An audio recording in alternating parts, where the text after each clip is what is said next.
Today is the day we take down or die trying to fight a level 3 Phoenix.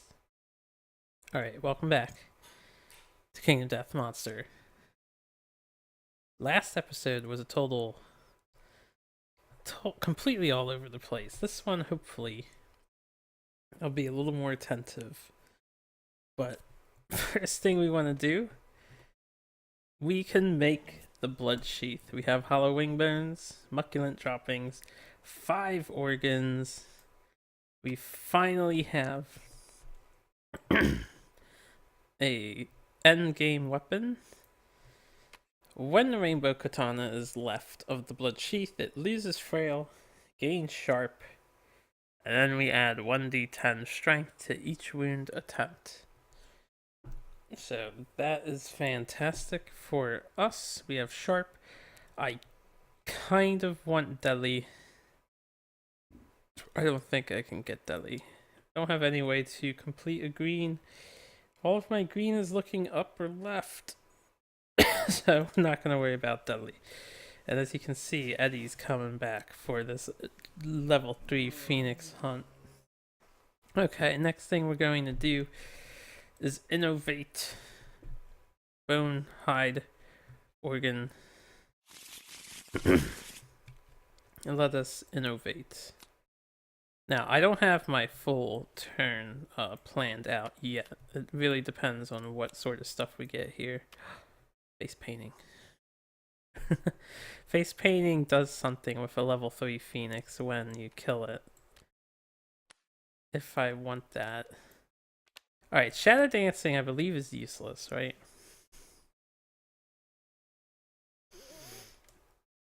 Yeah. We don't care about shadow dancing. Face painting. Well, we could roll on some battle paint. we could honestly do that. The bed is a bed, which the bed is good.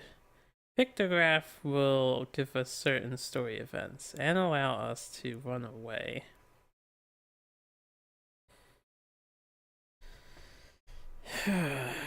You know what? Since we're fighting a level 3 Phoenix, why not? We'll take the face painting. It's not really that good. I'd rather have the bed. But we'll just take this. Maybe it's a good omen. Alright. So we now have face painting. And I might utilize its effect. Next, with the endeavor done, we're going to have our first new character, Iku Nagai, or Nagai, something like that. She's gonna get sneak attack. It used to be Amelia, now we have Iku from...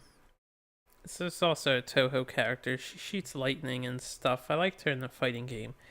So we got her. We want her to have sneak attack. We have shrine that we're going to use. We will sack an organ and an endeavor. And let's tribute on the shrine. So we'll pay tribute. Okay, we get a 5. I think that's what I need is a 5. Yes, 5 up is what I want. Okay, 1 to 4 would have sucked. 5 plus. Everyone gets 2 strength tokens to start. And 1 armor all around, which I will do armor last. Okay. So far, things are going good. We're going to use the love juice with Scorpion and Jory just to make a kid just for another life string. Maybe we'll make triplets. I don't know. So let's intimacy. Since we're fighting a level 3 Phoenix and I hope to win, I have a high chance of... Ooh, get a 1. Alright. I'm going to have to reroll that 1. Because we're both purified. So it's actually a 3, but a 3 is still a failure. So we'll have to re-roll the 1. Who has a roll that's not been used? Hamaru used his. But I wanted to use my endeavors and stuff. Survival of the fittest reroll utilized. If you remember, anyone in the settlement can reroll for any settlement events, and intimacy is a settlement event. So we'll reroll this 1. Literally any number but is acceptable. Alright, so we actually have an 8. 6, 7, 8. Yeah, I was looking at umbilical symbiosis again. I was thinking of making the Sun Kid. I did some practice rolls. I did practice rolls with 5. 3 for the Sun Kid, 1 for Purify, 1 normal. And I was like, oh man.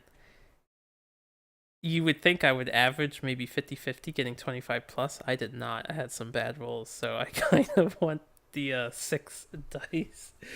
There's no guarantee this is gonna work even with 6 dice.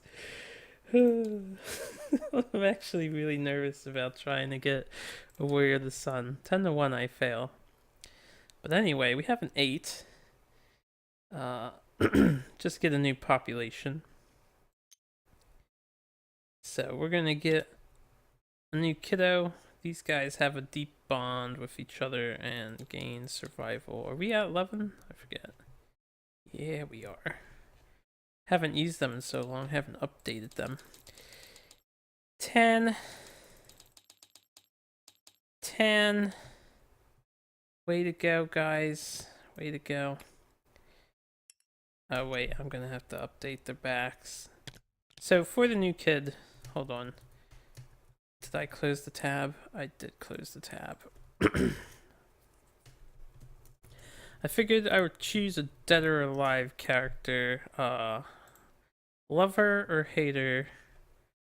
We're going to go with Kasumi from Dead or Alive.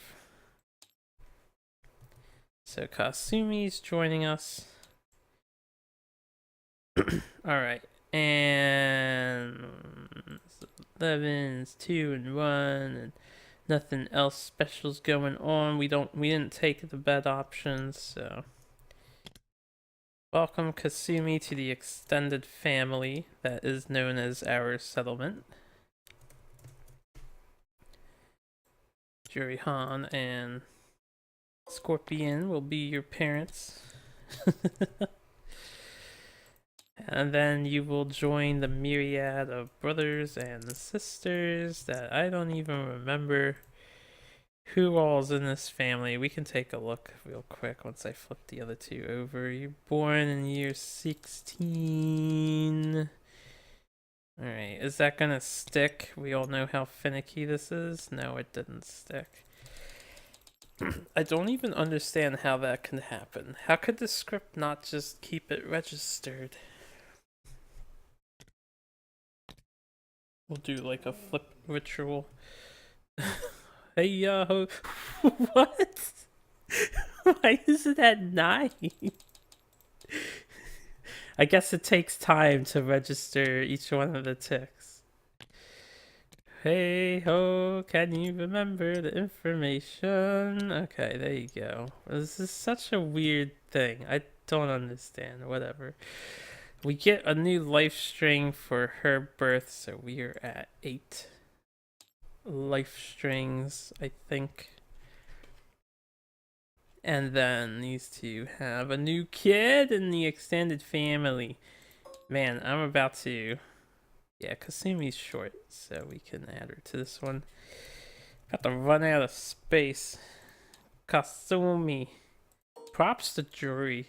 Juri has birthed... What is it, 7? No, 6, 7, 8, 9. 9 kids. That's quite the vagina on this woman. Just to be blunt. So good job, Juri. And Scorpion, of course, you the man. You the man with the fertility. Anyway, so that happened.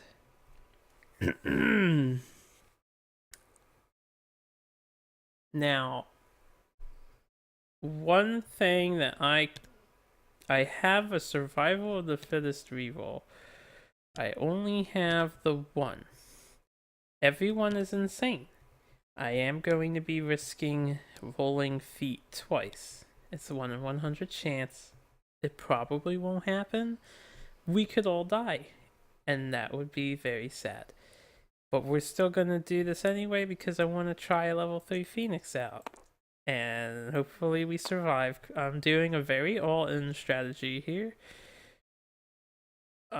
With that, I may as well utilize the face painting. I can't think of anything else I would rather endeavor at. So let's face paint. We are going to do battle paint on our faces. Get some battle paint going on. Get a 2. That's not good. So we're the laughing stock of the crowd. We smeared paint on our faces and nothing happened. That's not that big of a deal. I just wanted the extra survival. Because we're going to be pressed for survival. Alright. And before I finish, I want to introduce you. Amaterasu has become Yatterman 2. And she has to skip the next hunt. So that's who Amaterasu is. I introduced you to new Amelia, is now Iku. Ban is now Hotaru Futaba, who is the only other girl character from Mark of the Wolves. So I was lucky there's another one. Otherwise I would just choose someone random. So Hotaru. And now... Alright, I did succeed on the shrine. We're all done. I'm not making anything else. Actually, I think I can. No, I can't, because I was going to make leather. I can't do that now. I am going to eat the crab spider, though. We'll figure out who's eating this after I figure out what all we're getting. I guess I'd have to do it beforehand. I might give it to Eddie. Because Eddie has lost much due to his donations. No longer a thrill seeker, no longer has sneak attack. EQ just got thrill seeker. She'll be getting 4, 5, 6, 7. She'll be at 7. And we are bringing the bone sickle, so she'll be fine. She might want it. Because she doesn't have rawhide. Yeah, she's gaining only 3 survival. No, she doesn't need it. She's a sun eater. She's good. She'll be at max. And he'll be fine. So I'm going to eat the crab spider with Eddie. And Eddie will gain 3 survival for eating said crabby spider. Alright. Eddie Gordo is coming on the hunt. He is quixotic. He is insane. So he will gain a strength token and a survival. Alright. Fantastic. He has 2 evasion for the usual stuff. I've got the rainbow katana set up. I cannot get a green on a rawhide set, like I said before. He's got the round leather shield, and we now have shrine. So he's at 4 armor apiece. He is going to bum rush the enemy. We will get 3 survival for departing, 2 for the rawhide stuff, and that'll be all. We're going to try to destroy this phoenix as fast as possible. Hopefully. Iku gains 2 insanity, 2 survival, 3 for departing, 2 more for the acanthus. The first 2 was for the bracers. She has 2 evasion, 2 strength tokens.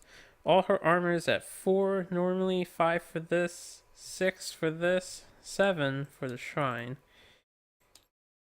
So we have our tank. And she has sneak attack now. And she's quixotic.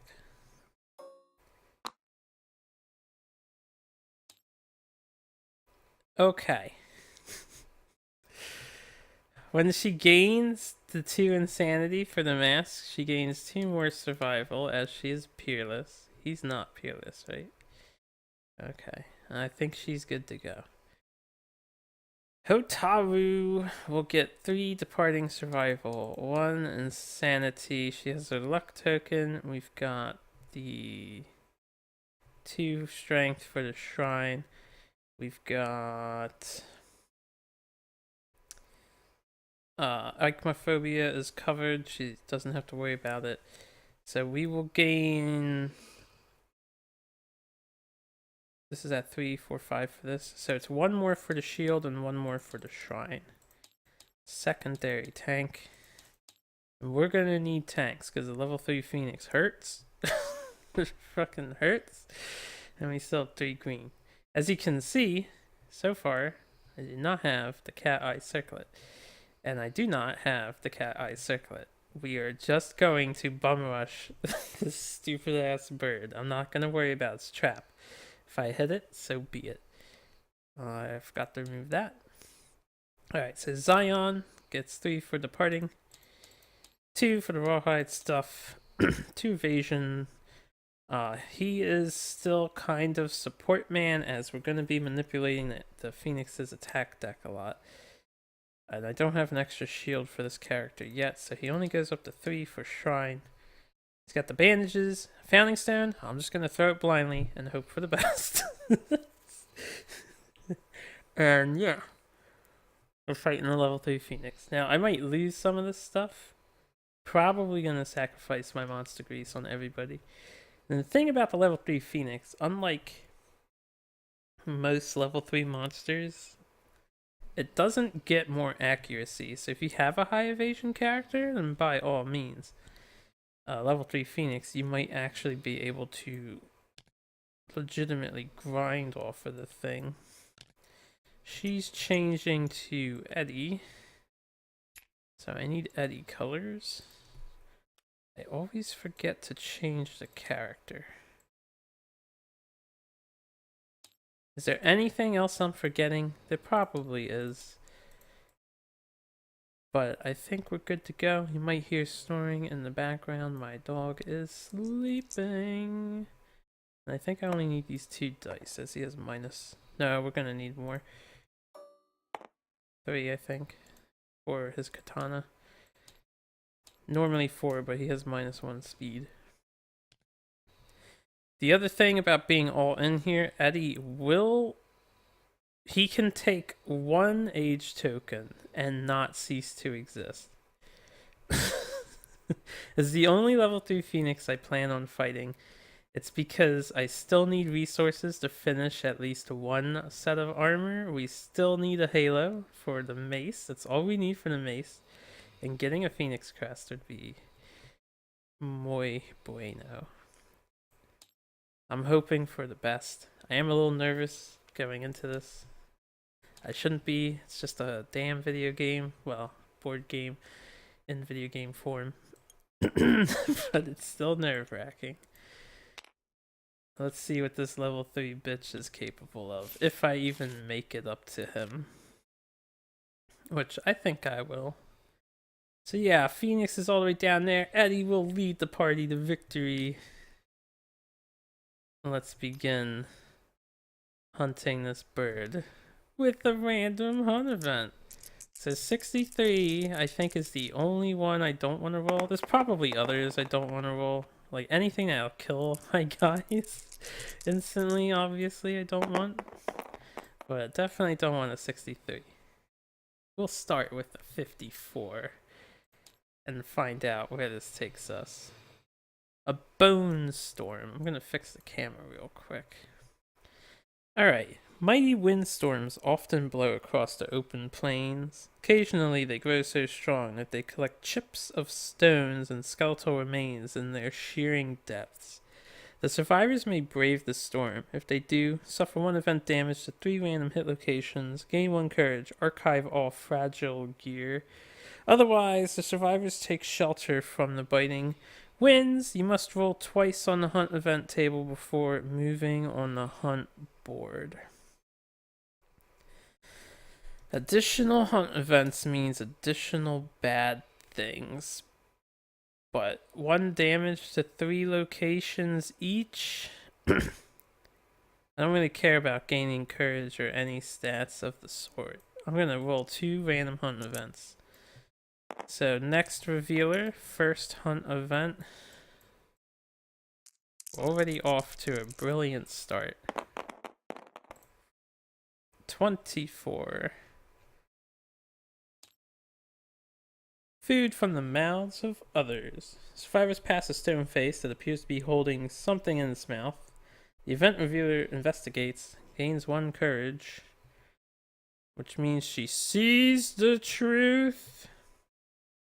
We knew this was probably going to happen. It's kind of bad timing because that's a free bleeder token on her. And a permanent -1 accuracy for the severe brain injury. We will see the truth first since she gained a courage and then investigate. So what do I want? What milestone?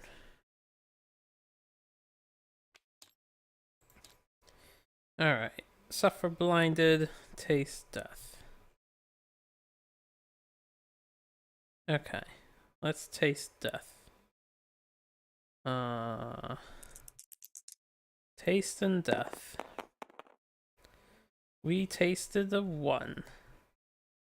So death tastes sweet.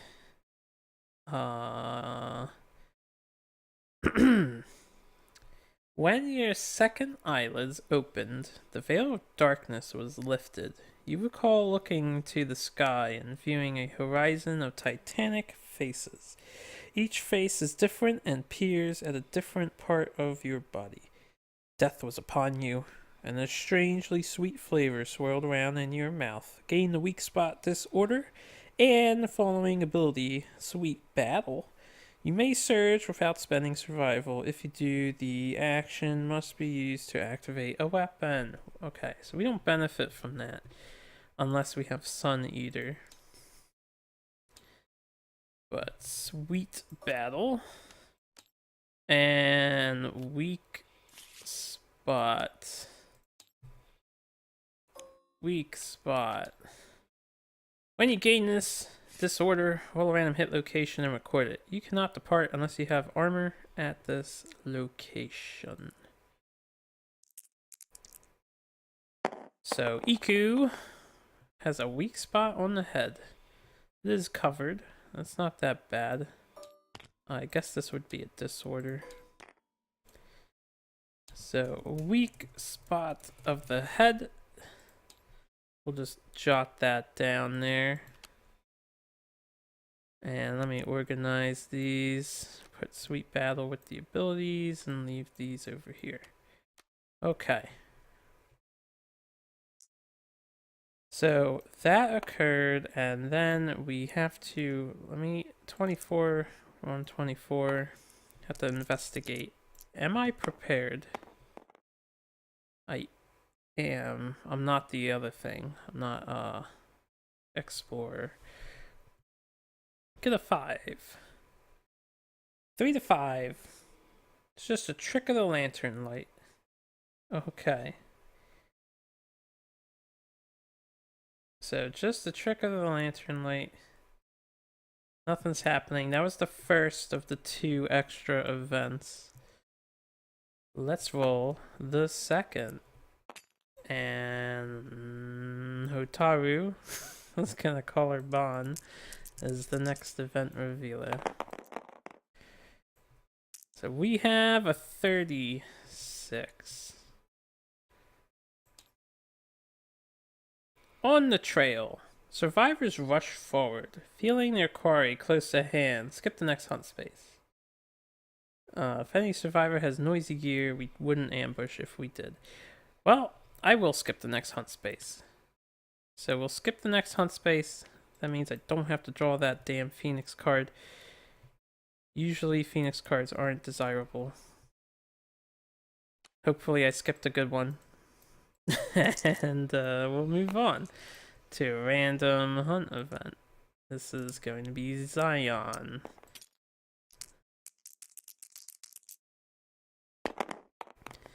Alright, 66. Usually doubles are bad.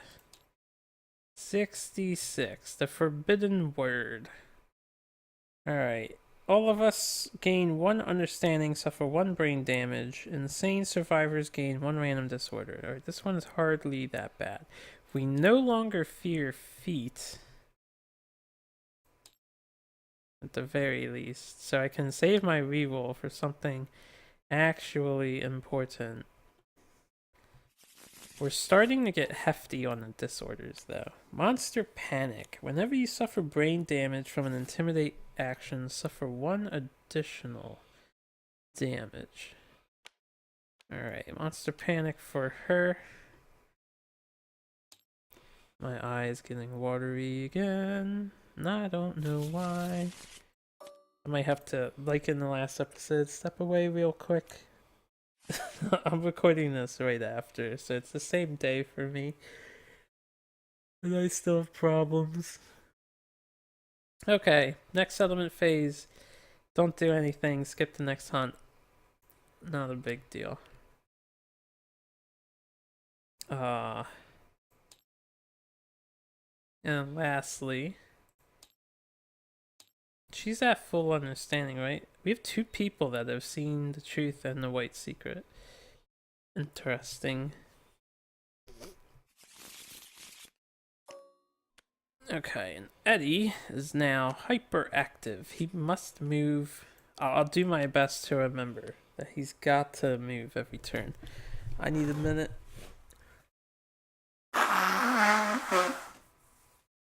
Oh my goodness. I'll be right back. I'm just gonna go get another wet paper towel for my face. It's always the right eye, too. My left eye is fine. It's always fine. The right eye just does this sometimes. Just gets watery and burns a bit.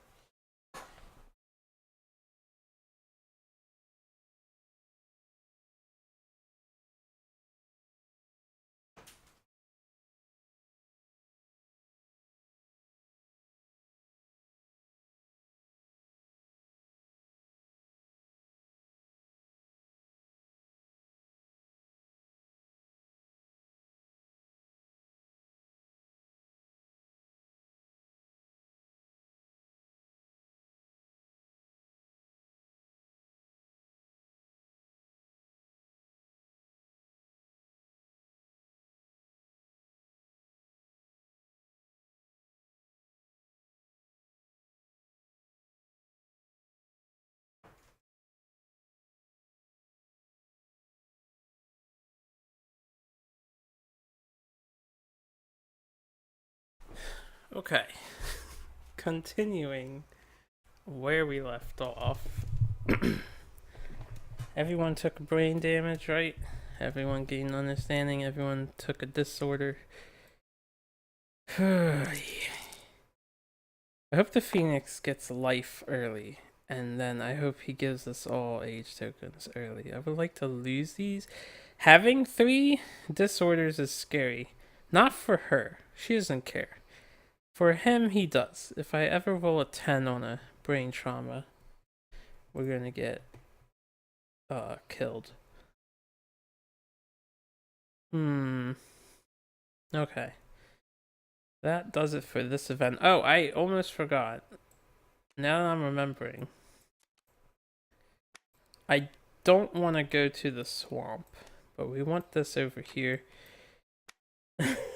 I gotta get better about that. Herb gathering from the sickle. I want it right after overwhelming darkness. Okay, next event.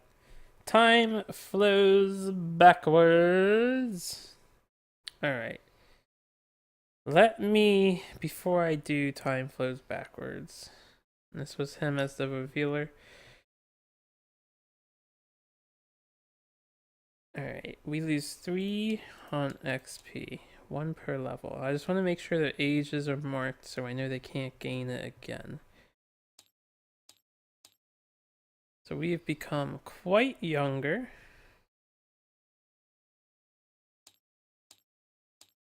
Quite a bit younger. Okay.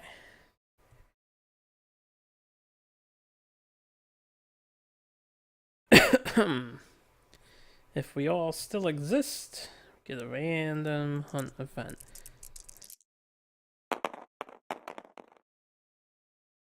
Whoa. We got 100, and it's gonna be a waste of a roll, or it's gonna kill somebody. The finale. A terrific thunder crashes in the distance. An electrifying dread washes over the survivors. Everyone suffers 2 brain vent damage. We may choose to investigate. Otherwise, we panic and retreat in the opposite direction. Move back 2 hunt spaces on the hunt board and continue hunting as normal. We're gonna investigate. I ain't not going back on the damn hunt board. This kind of sucks. It doesn't suck for her. Doesn't suck for her. It sucks for Eddie because he's gonna have an impossible time getting rid of any age tokens he manages to get. So I need to make sure Eddie is always in the blind spot. Alright, we investigate. All survivors gain 1 courage and gingerly approach the origin of the sound. As they travel, they pass the shattered corpses of strange beasts. If anyone has 3+ understanding, we follow the trail of corpses. Otherwise, draw 3 basic resources harvested from the corpses and end the event. Nope, we have way over 3+ understanding.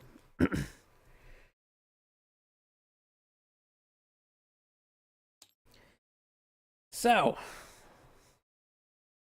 if we arrive this far, we see a massive knight, his armor reflecting a worn gold in their lantern light. Caked in blood, this knight leans against the side of a titanic winged creature. The event revealer must roll on the table. 10-1, we're gonna get an iron sword, an iron shield, and I believe I have to accept taking these things. Which is weird because the shield is heavy and I don't know how that's gonna work. Alright, we get a 1! Uh-oh. The knight locks eyes with the survivors. If any survivor has less than 3 courage, they are struck dead. All other survivors flee in horror. Wow, I actually rolled a 1. Do I have to re-roll this? Anyone less than 3 courage? He is less than 3 courage, so here we go. We're using our re-roll. Can't believe I got a 1. I can believe it. Kingdom Death, come on, what are you doing to me? This is our only reroll. You want double 1s? Okay, we got a 4. That's better. So the knight speaks. He doesn't stare at us and scare us. He actually speaks. Its thunderous voice quakes the ground. Any survivors with less than 3 understanding suffers the deaf, severe head injury. Let me just find out. Alright, well, he's deaf. Let me see. I'm guessing it's just minus accuracy or minus evasion, I think. Deaf. Permanent evasion. And he gets a bleeding token. Whoop-de frickin' do. That's kind of annoying. He lost his survival of the fittest evasion. That's not so bad though, because we are survival of the fittest. Deaf. Alright, so his ears exploded or something like that.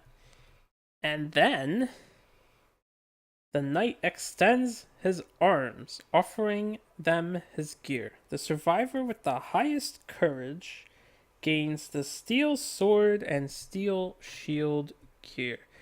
Now, that's a 2-way tie between our 2 girls who are maxed. So evens, odds, we have evens, so it's going to be Iku. Now the question I have about this, you know what, Iku is the best result, but we're not allowed to wear heavy gear.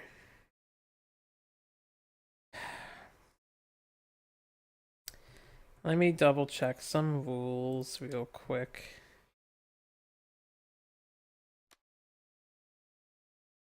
See, here's the thing about this. It doesn't tell you what to do in the situation that we're in. I could think logically I would just not wear the shield and drop it on the ground. Logically, that makes sense. The thing I want to look at is, can I just reject the offer? I think you cannot reject the offer.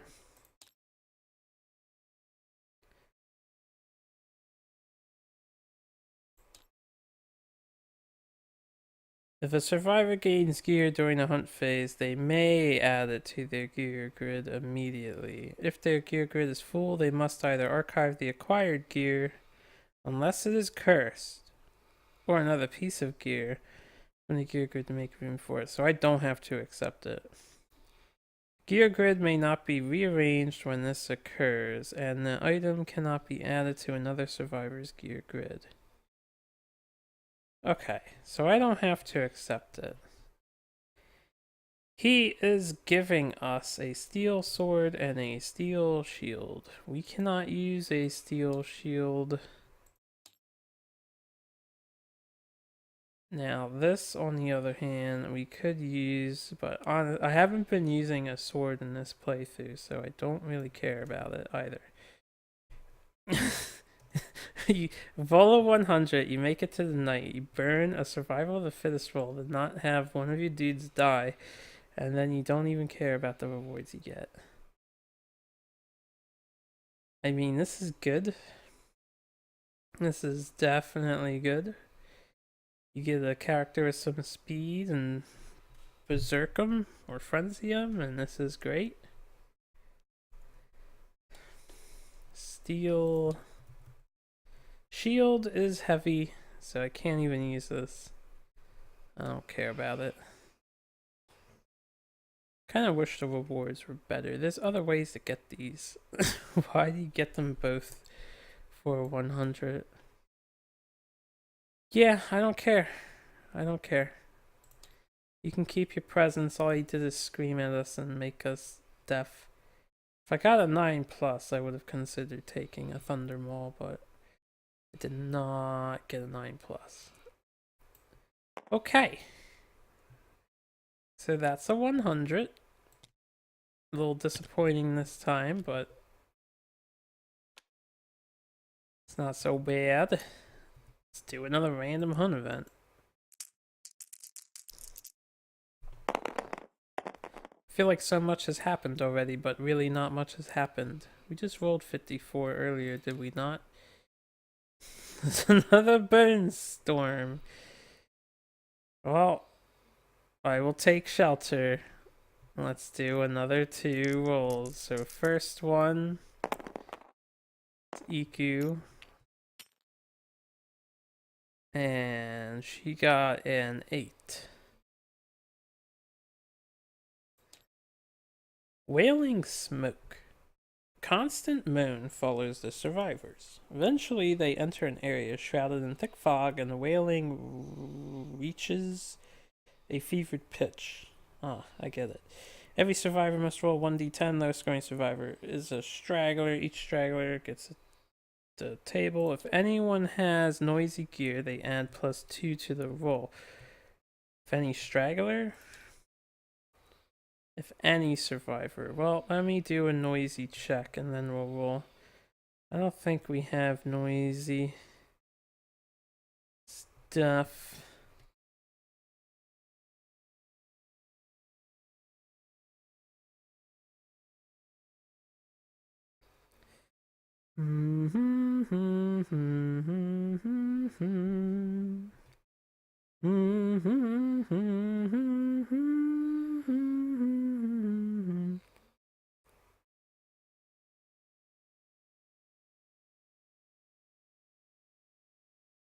I have to look up two-handed real quick. Is he allowed to carry the shield with a two-handed sword and gear? Like, does that not matter?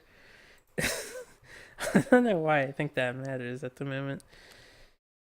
Glossary, while that loads.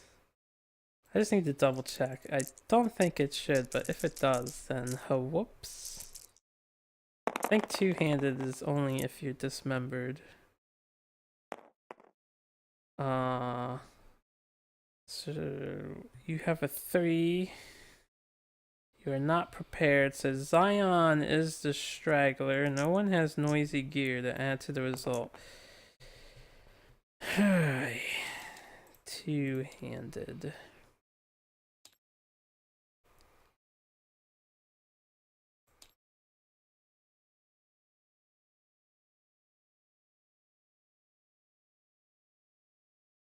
Okay, it doesn't matter.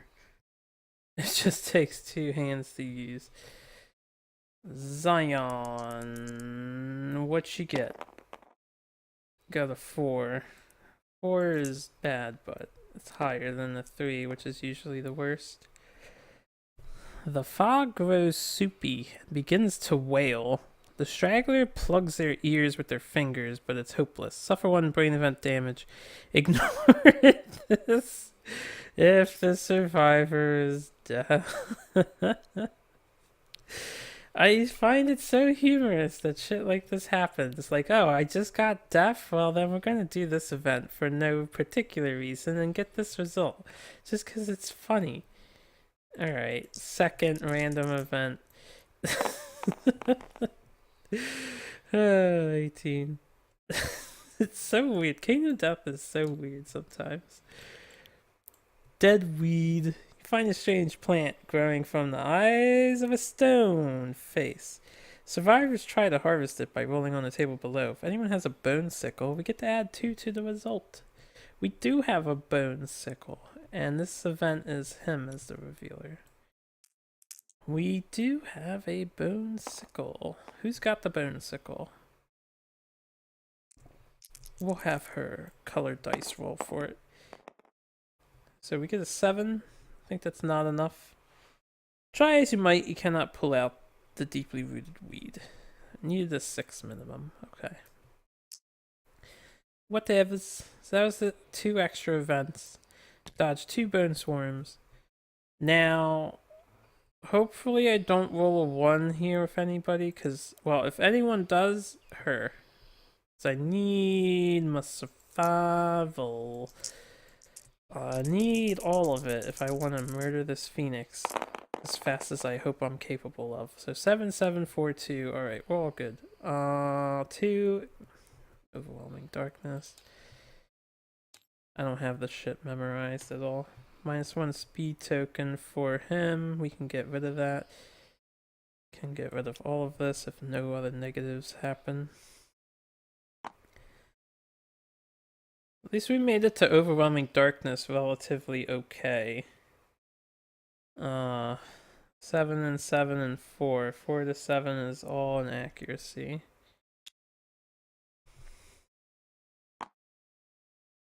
One, 2, 3.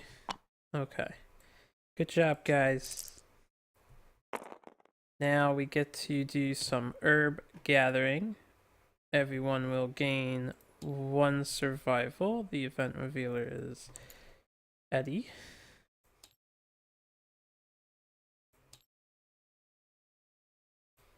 And we're after overwhelming darkness, so I get an automatic +10. What I want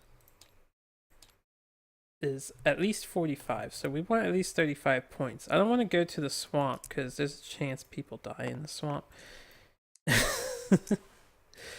So we'll roll 3 dice for the first roll. Alright, we have 2 5s, so it's a 0. We'll roll 3 dice for the second roll. We have a 6, a 2, and a 3, so that's 9, 10, 11. Alright, so we have a 22 at the moment. Third roll. I'll do 4 dice. Alright, 5, 4, 7, 7. It's amazing how you roll doubles so easily. Okay. We'll do 4 dice for the last one. Probably not going to get the vermin. That's a 999. Alright. So, we got a 23. Something like that. Gain a fresh acanthus strange resource. All survivors gain 1 survival. not too bad. Who wants the acanthus? I think Eddie wants the acanthus. So Eddie's gonna hold on to the acanthus. And my tanks better tank well. Okay, second Phoenix event. Bird brained. Phoenix is fussily gathering shit for his nest. He may walk off the board and cause me to lose some resources, which in 1.5 rules, I don't care. But this event is the reason why Poots changed how starvation works. Because it's practically impossible. Well, you have a 50-50 chance. We got odds, so I think we starve. Yeah, alright, so we're gonna starve. Phoenix is here. We lose 1d5 resources. That's why no one hunted a level 3 Phoenix. We will lose 5 resources. 1, 2, 3, 4. I don't need a Phoenix finger. 5. Alright. So we suffer starvation. Otherwise, it's not that big of a deal. Don't care. In 1.5, we just don't care. Whoops. Alright, next up. Back to Iku. Or no, Hotaru. Hotaru is the event revealer. Where is... It's right there. Random hunt event. Almost done. 24. Did we not just roll 24 as well? Okay. The event revealer investigates. She doesn't gain a courage, but she shall investigate. We got a 4. Again, we're explore, so we actually got a 6 this time. The more rocks, what did you expect? Gain a founding stone card. Alright, I'm just gonna leave it. I don't want the founding stone. I mean, I would throw it, but we didn't lose anything yet, unfortunately. So, we got nothing. And I won't complain about getting nothing on a level 3 hunt. Alright, Recurring Nightmare. I was afraid of this card coming up, and my fear has been realized.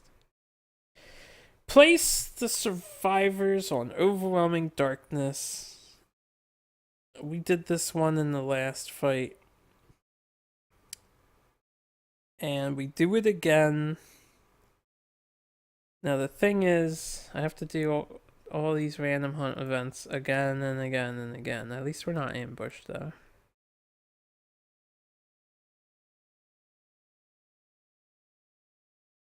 Alright, so we suffer Overwhelming Darkness one more once. That's one more time too many. 7, 6, 9, 2. Alright, so 2 is... Let's get it up. 2 is a speed token for her. Honestly, the minus speed tokens suck, but I think I need to deal with the accuracy issue on her. We have 2, 6, 9. Where's the other dice? 7. Alright, 6 and 7. It's an accuracy again. Who got these? Green. Scion. Alright. Oh, damn. It's annoying. It's so annoying. 9 is an evasion for red.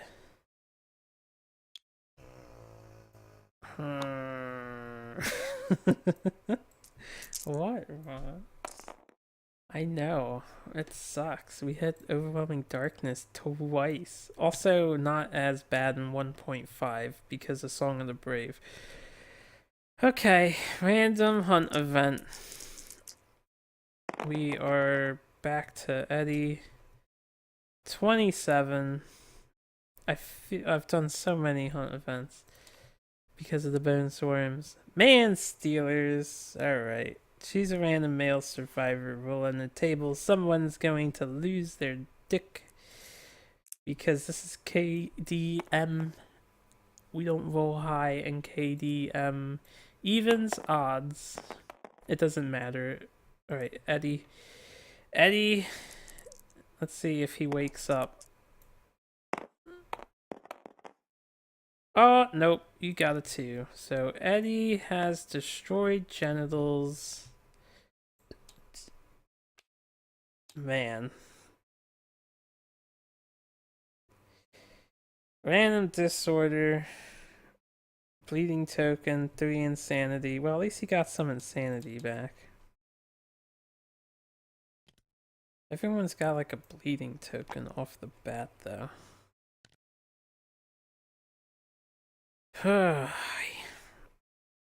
What is it? Destroy genitals. I don't care about the fact that he can't have kids. Kinda do, because if I got a family, it would have been nice to pass down fist and tooth experience, but what can you do? Alright, and he gets a random disorder. We have Sun Drunk. Cannot dash, dodge, or run away with +1 strength tokens. So Sun Drunk can replace, what's the worst? Hyperactive isn't that bad, Quixotic's good, so I guess Rageaholic? Place Rageaholic. Alright. So we have destroyed genitals. His manhood was stolen. I had a feeling that would happen. It's just the way this game works. Next hunt, random event. Back up to... This is Iku. Iku's the revealer. We have a 90. I'm gonna take a drink real quick.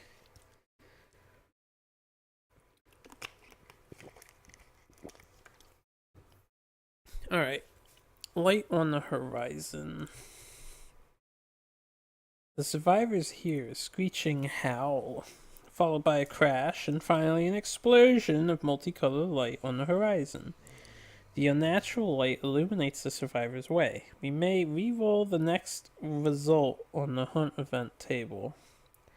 If all survivors are insane, they turn away from the light, walking into the darkness. Move the survivors 2 spaces away from the card on the hunt board. Man, we would be hunting this thing for fucking ever with these results. Thankfully, we're not all insane. So I get to re-roll the next hunt event. Yeah, I get to re-roll the next hunt event if I so choose. Alright, what's next? I'll re-roll the black die here. I have a 43.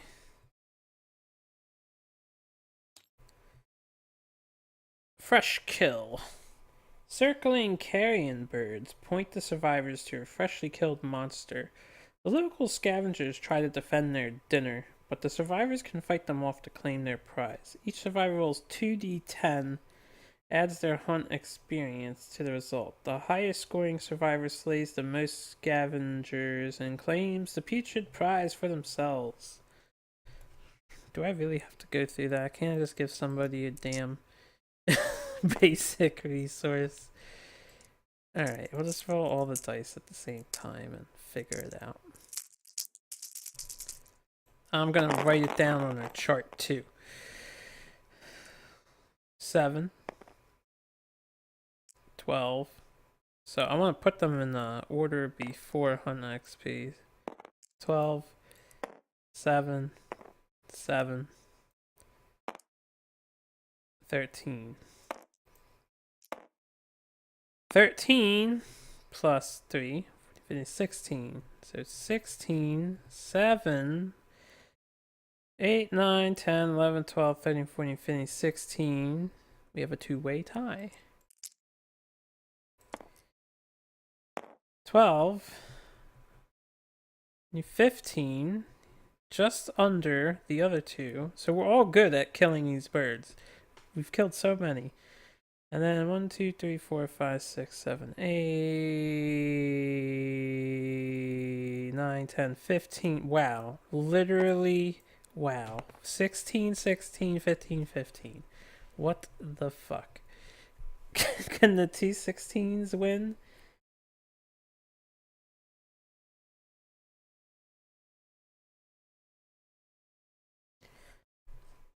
Well, I suppose you could house rule that a tie, they both killed the most birds and they both got a basic resource, but they're just gonna have to share. Just let her hold it. Good job. Good monster bone. Okay. Next event, I lost my reroll since I accepted that one. 2 more to go, hopefully. Man, we've been hunting for a while. 19. Could I get a good event that removes an attribute token, please? Exhalation of darkness. Survivors are enveloped in a steamy darkness that dims their lantern lights.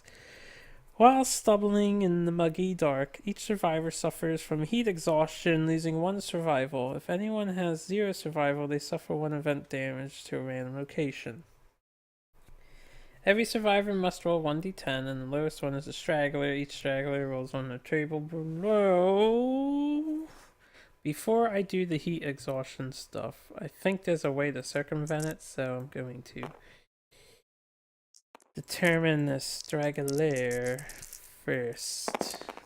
2, 7, 3, 5. Alright, who all is prepared? She's prepared, so that's actually an 11. No, that's a 10. 2 and 8. It's 10. He's not prepared, so 7. She's not. She is prepared, so it's 3, 6. So she's last.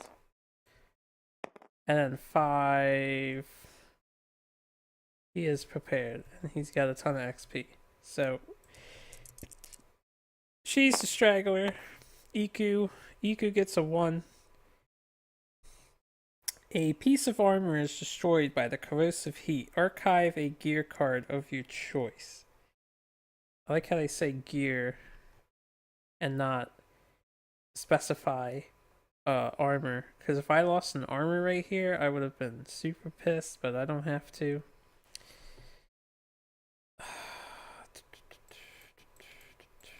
Goodbye. Goodbye, Acanthus. Alright. So we all lost 1 survival.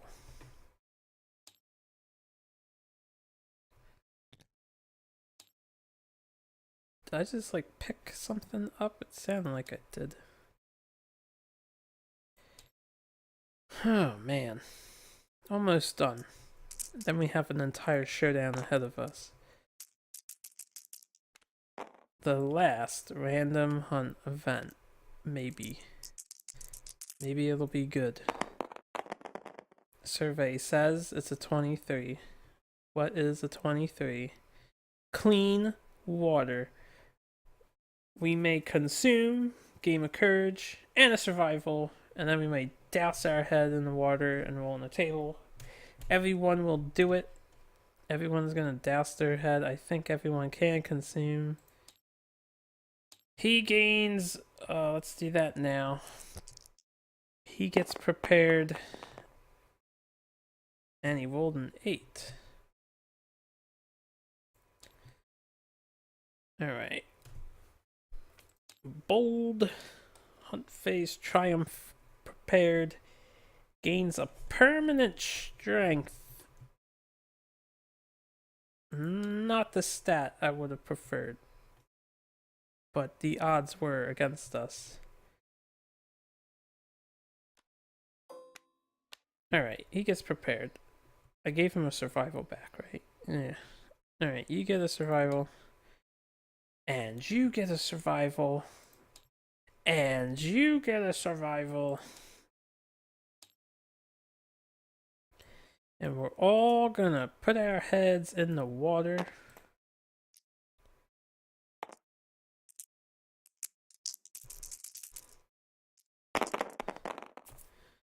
Alright, 6588. I don't think anything superb is going to happen. 6 and. Alright, well, the head's wet, nothing happens. Everyone else gains 1 understanding or removes a disorder. Ooh. Ooh. So not her. Everyone can remove a disorder. Goodbye, hemophobia. Goodbye, monster panic. And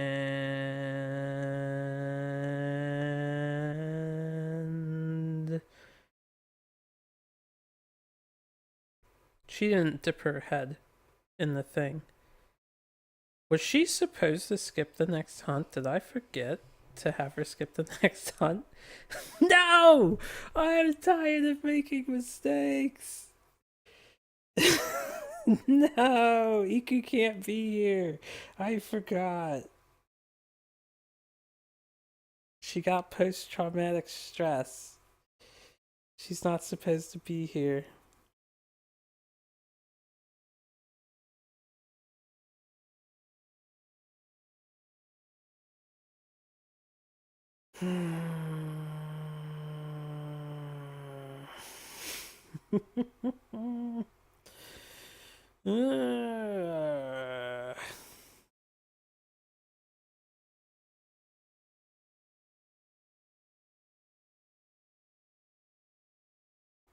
What do I do?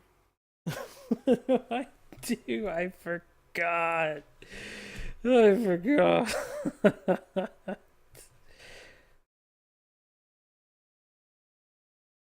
Damn it. Yeah, I need to see something real quick. I need to reference when did this occur. It was in the end of the last video, right? She got it from the Phoenix. Oh, hold on. I'm trying to get to the point where I'm casting or giving experience to people. I forgot. No, this is going so okay so far. Wait. At the end of the video, she only has Quixotic. Maybe my memories are that bad. She doesn't have post-traumatic stress there. Did she just get that? She just got it this hunt, right? I'm just crazy. I'm looking at the old video now. She doesn't have post-traumatic stress. Alright. So I'm not a complete idiot. I'm just, my memory is so bad because I'm a damn old middle-aged man who's only 26, but he's got no brain left inside him. Tisk, tisk, me. Tisk, tisk. Yeah, that's going away. I apologize for the delay. Let's resume a regularly scheduled program. So she just got that? That's fine if she did. I don't remember. She just got a weak spot. I remember that. She got this too? Because she only had Quixotic at the start. Someone help me. I need someone else. I like playing with my friends because everyone can help remind me of shit, like how shit happened. Oh well. We finally found the danger bird. It's time to fight the Phoenix. I am curious though. What event did we skip? Fateful Feather. I've never rolled this event before, not in this playthrough.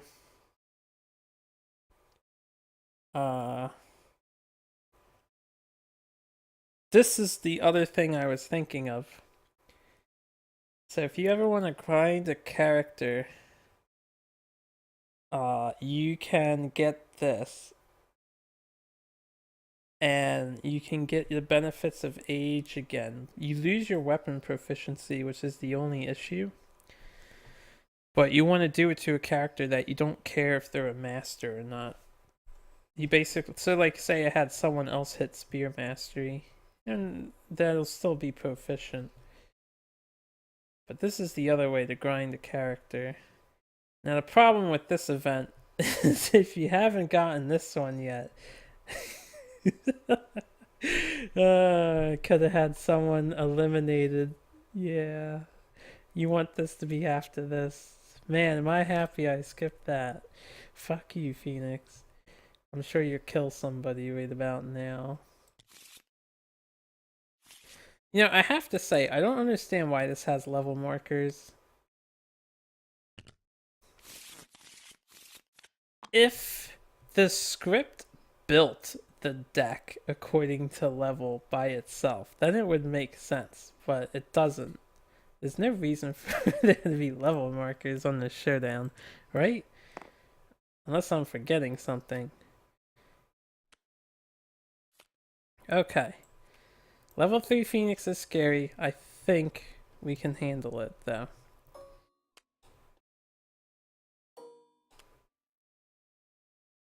Oh yeah, those are deleted.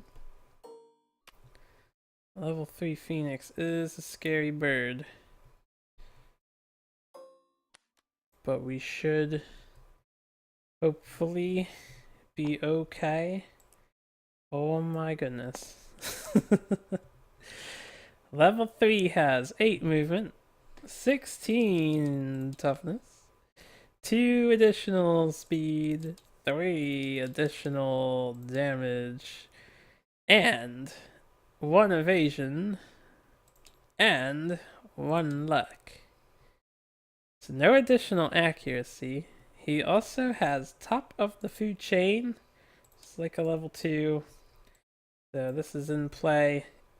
All severe injuries are -3 because he's a big bad bird. And then we have the entire basic AI deck, the entire advanced AI deck, and 2 of the legendary cards for a total of 22 AI cards. Good luck! We got a dead monster though. We get to go first. Whoa. This might be our best opportunity to do stuff. Alright, I'm just gonna set up the tree as I normally do, facing the bottom right. I've got some debris. I couldn't care less about debris.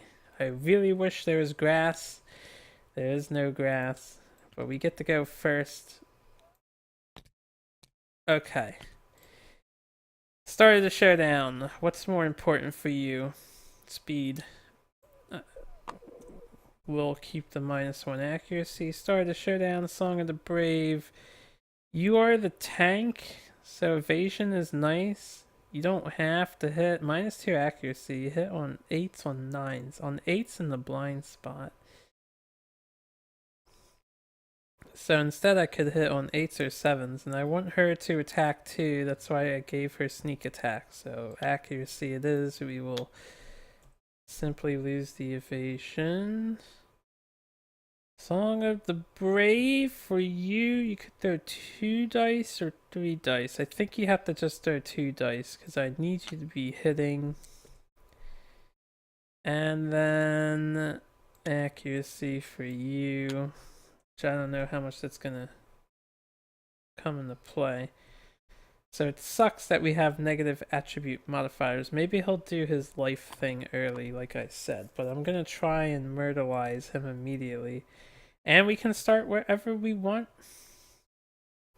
He's gonna start there. She's gonna start in front of him. Monster's not impassable, right? No. She's gonna start here. And he's gonna start over here. Alright. Are we ready? I hope we're ready. This is just to dodge an Eye of the Storm effect. Eddie is gonna go first.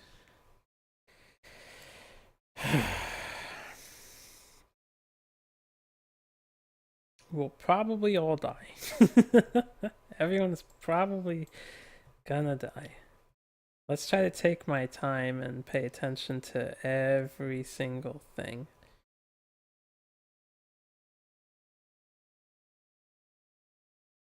Alright. First things first. Firsty first. She gets Sun Eater benefit and goes back up to 11 survival. Then we're just gonna do it to it. I'm going to overcharge with Ed boy. We will lose the survival for that. I will embolden with Ed boy. I will lose the survival for that. We'll keep the 1 strength token. And then Ed boy will swing. We have -1 speed. We actually have a ton of accuracy. So we're in the blind spot, +2 accuracy, so we hit on 2s. We throw 3 dice. We have 7 strength. 1 luck. So we can crit on 10s. Alright, 3 dice hits on 2s. With devastating 2. Let's go, baby. Let's go, baby. Let's go, baby. Triple hits. Alright. The first strike location did come out. So I may cancel my attack if I want. However, I already have destroyed genitals from a certain bug. We can only suffer it once, I believe. Let me look at it again. I think I had this question before.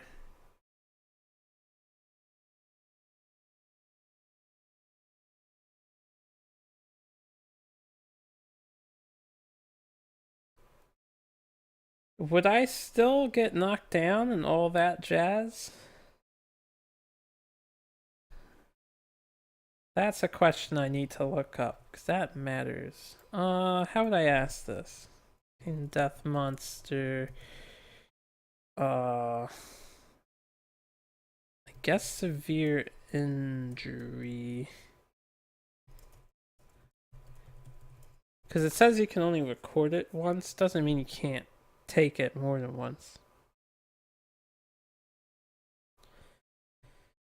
Alright.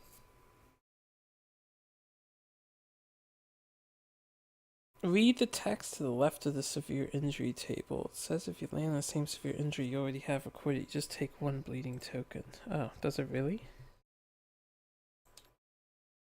When a survivor suffers a severe injury to a hit location, blah blah blah blah, 5 tokens were dead. Some permanent injuries have limits to how many times they can be recorded. If a survivor suffers a severe injury that they have already recorded the maximum number of times, they instead gain 1 bleeding token. Brilliant. Brilliant. I didn't even know that was a rule. I have never read that side of the damn text box. How do I know how to play this game? It's because people have taught me and then I just look stuff up as I need it. We can totally... I'm happy the man stealers stole your manhood. We're going to attack this location. We're going to get a 6. Now, we have sneak attack. So 7, 8, 9, 10, 11. We got 17. So we do cause a wound without having to roll sharp. So it'll be 2 wounds with the katana. We get a bleeding token, but we don't suffer any of the other penalties because we already have it. So, that's great. That is excellent news. It does say it kills all his children, though. Too bad he doesn't have any children, huh? We give no fucks about this Phoenix. Second dice, 8 is a wound. We don't have age tokens. Let's go, baby. Let's go. +2 toughness, so we need to be an 18 for this one. We do get a 6. Alright, so 6 and 4 is 10, and 7 is 17, so I have to roll sharp. No matter what the sharp roll is, we beat 18. So another 6.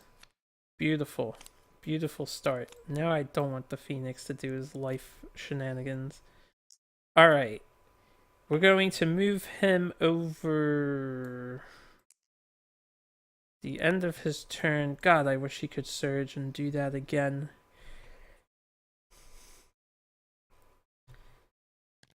I'm gonna leave him back there.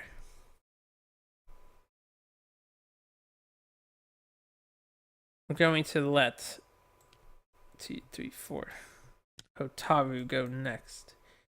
So Hotaru has -1 speed, only 2 dice, -1 accuracy at the moment, so we hit on 6s still with the 2 dice. Now for her, I am going to devastate, and I am going to embolden after, before we swing. I should have slammed. I want to do that as well. So I'll take out another one. We're going to overcharge, we're going to devastate. We're going to go 1, 2... He'll get knocked down if I slam right now.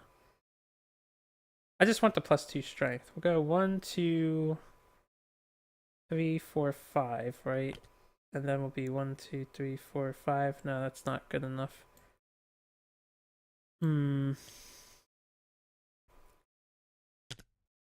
Oh, I know how to do this. We would go here. 1, 2, 3. So 1, 2, 3, 4, 5. Alright, we'll dash that way. And then we'll skewer. We weren't adjacent to him, so he doesn't get -1 toughness, but we get +2 to attack. And we're in the blind spot. We're devastating. And I missed. Alright, at least I tried. At least I tried. Okay, you...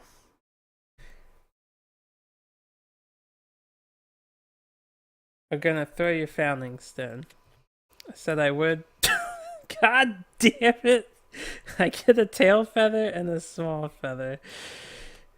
Okay. No wounds. We get tail feathers and small feathers. Yay! Resources. Alright.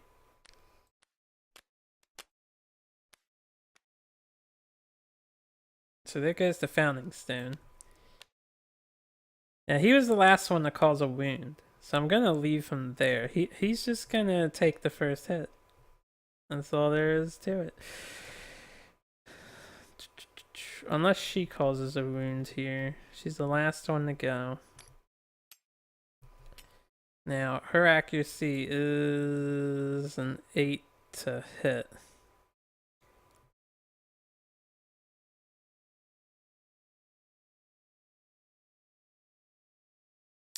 One, 2, 3, 4, 5. Don't know what attack he's gonna do. He'll be scrying afterwards. Usually it goes after who wounded last. I might be able to dash him out of the way after this. We have no idea what's gonna happen here. I'm thinking of blocking with her instead. I can't get behind him. I'm gonna move over to here, this side. So 5 spaces away, 4 spaces away. We're gonna block with her instead of attacking. If I can't get in the blind spot, probably shouldn't bother. Alright, Phoenix. Be gentle. Oh right, he has an evasion. So let me check a few things. First of all, for him, Phoenix has an evasion. I have 2 accuracy. So I technically have 1 accuracy. That means that hits on a 3. I hit on a 2 anyway, in the blind spot. Alright, so I hit on 2s, or I hit on 3s. For her, because it has an evasion, she actually has -2, so it hit on 7s only. So we missed anyway. I have to keep that in mind. I have to keep everything in mind. Alright, Phoenix. Level 3 Phoenix. Pitying Sigh. All survivors in the field of view will gain 1 age token, and then if we're insane, we'll laugh at them. We'll dash with him. Actually, what we'll do is we'll dash with Eddie as well, because Eddie's standing in the way, right? Yeah. Alright, so Eddie will dash first. Lose a survival. Probably wasting survival here doing this, but this works out fine. And then we'll dash with Zion, so he gets away from here. He'll get his survival back. Okay. So only Iku gets an age token. She's insane. And what do I get? I don't want a courage. We'll just laugh at the bird. Silly level 3 bird. Then he'll zeal. She's the closest threat. She'll gain a 2nd age token. And then we will get 4 dice that do 5 damage each that hit on... I only have 2 evasion now, so hit on 4s. This is where the Phoenix gets scary. Alright, any misses? Any misses? No misses. Not a single miss. Alright, so we block 1, we're gonna dodge a 2nd, and we'll get hit twice. 1, 2, 3, 4. Body, hand, waist. We'll dodge the hand. We'll block the body. And it's +3 damage, so 5 damage a piece.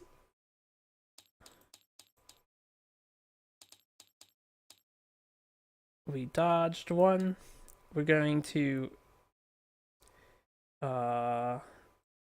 dash out of the way of his blast. We will dash to here.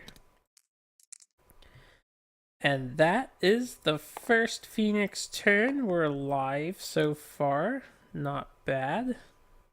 Does Eddie, he has 6 movement? Cool. So 1, 2, 3, 4, 5, 6. Eddie will go first. Let's get everyone flipped over. Eddie will overcharge. He's pretty much the only guy going to do damage here, right? Get the survival back. We'll embolden. Get the survival back. Let's katana chop suey. Do you get 3 more hits? Feathered wing. Soft lower gut. And the feathered neck. Alright, we'll do the wing last. These 2 will do first. And for the wing, we do have our dashes restored. I will dash with her.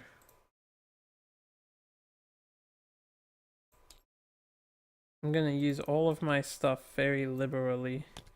And I will dash with Zion. 7. So he'll get his survival back. Okay. So let's do some damage here. Hopefully we can get 6 more damage. Perfect hit! We have 1 natural luck, so we mitigate his luck, and we do still crit on 10s.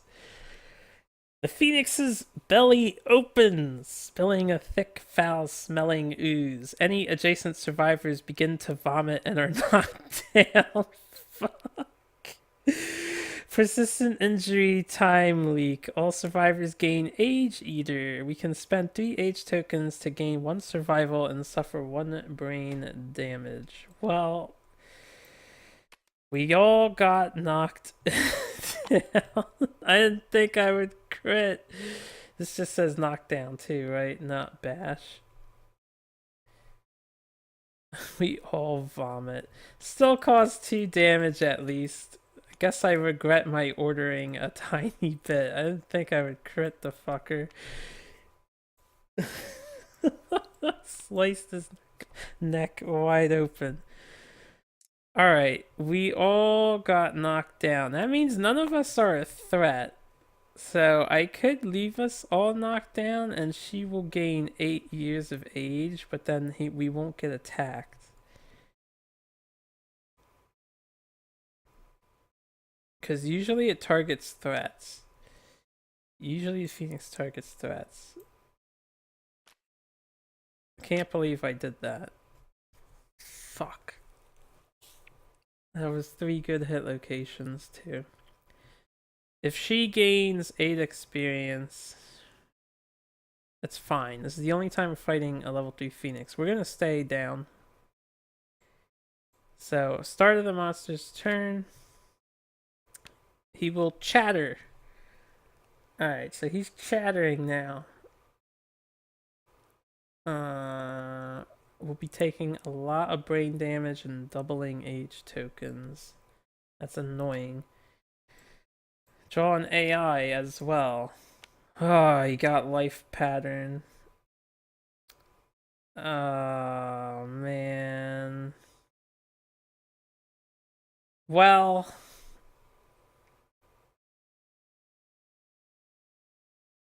this doesn't stop him from chattering. Oh, damn it. I could have milled this too.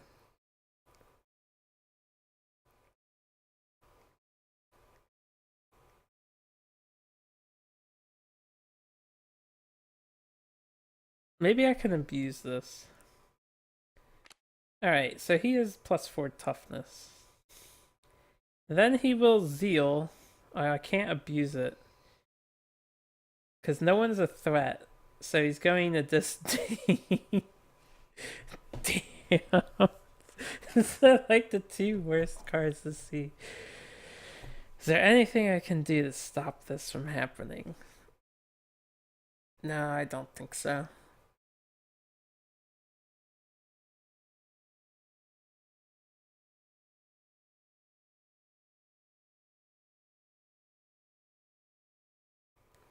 Alright, I got wrecked. Basically, I got wrecked. Disdain. Severe brain trauma for him. 3. 3. 3. Okay. Basically, I am getting wrecked. So, severe brain trauma. So I cannot do enough wounds to this thing to completely kill it. 10! That's a 12. We just rolled a 12 on brain trauma. Clarity! Knockdown, add your current survival to insanity and reduce your survival to 0. Gain a random disorder. If you already have 3 disorders, you die. So his survival limit is wasted. Everything bad is happening, man. Everything bad is all going south. On the bright side, we're gonna lose tokens. No, we're not. Only if I get affected by it. So he has a weak spot now. No one has age tokens anymore. Alright, weak spot to the foot.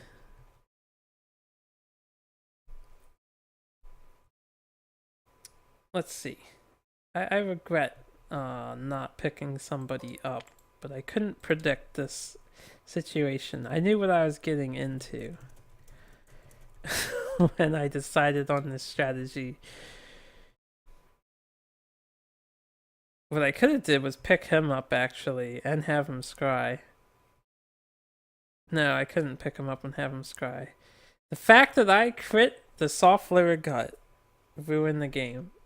The fact that I got a crit actually is ruining the match. Because he was nearly dead already. Okay. So he's got a weak spot, foot. She ages...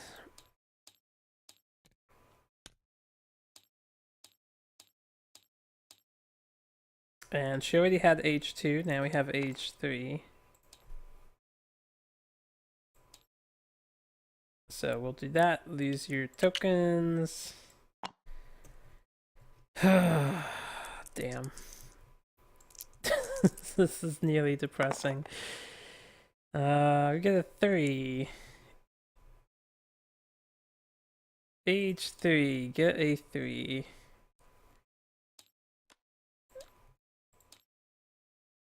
Gain 1 permanent movement. She has 7 movement now. She could actually dash to kite this thing. I did 3 for him, right? Yeah, he took 3 brain damage. Okay.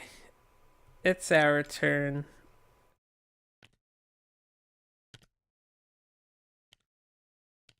So here's the question. It's not over yet. One thing about these cards, because they sit on top of the AI deck, you can still mill these. I still have a chance to mill it. I just have to not hit the trap card, and that's what I'm fearing right now. So it's not actually ruined yet. This isn't a be-all, end-all. It's definitely going to happen. I have to not hit the trap card, though, to make sure this doesn't happen. We can beat 20 toughness with Eddie easily. Easily. I just have to hope for RNG to be on my side here. Alright, Eddie.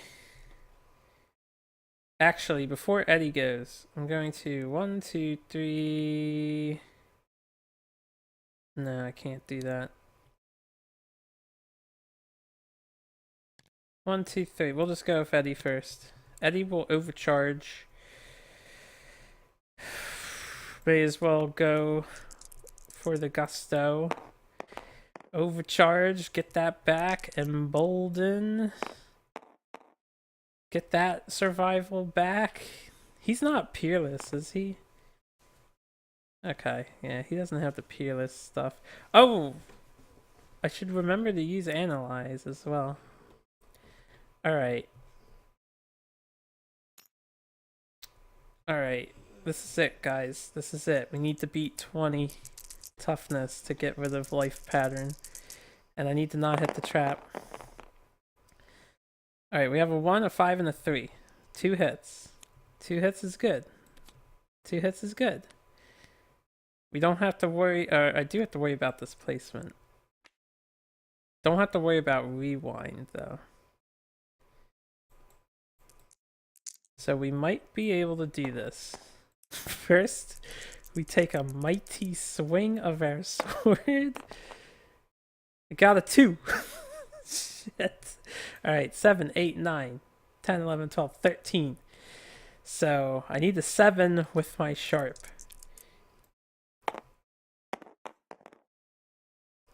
I want to keep it. I'm going to keep it. I'm keeping it.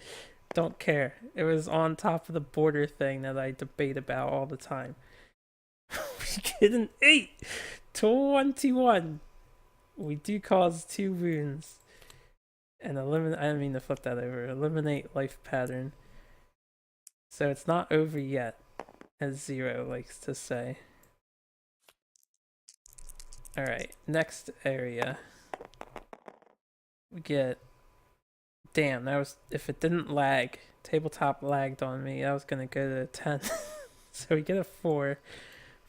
7, 9, 10, 11, 12, 13, 14. Did I count my backstab last time? Yeah, I did count my backstab. Anyway. 11, 12, 13, 14, 15. I don't think I counted my backstab last time. I think I just counted my base numbers. 4, 8, 12. 4, 8, 12. 19. It's 19. Cause the wound. Devastating wound. Doing good. Now, he is going to displace. The furthest board edge is probably left. Let me see here.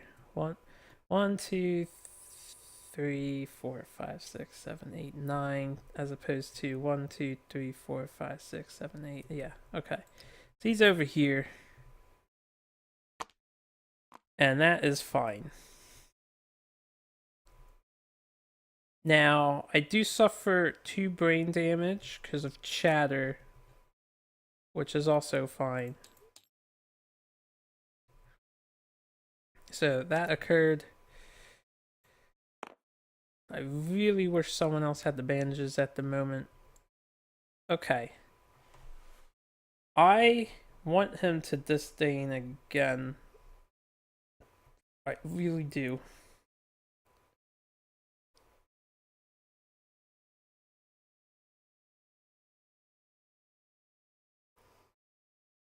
I will scry the monster deck with Zion next. Okay. That's a good card to keep. Pustule Cannons. All survivors in the blast zone. No one is in the blast zone. So he would disdain and end his turn. So this is a good card to let happen. This is a good card to keep in existence, but if I don't want him to zeal...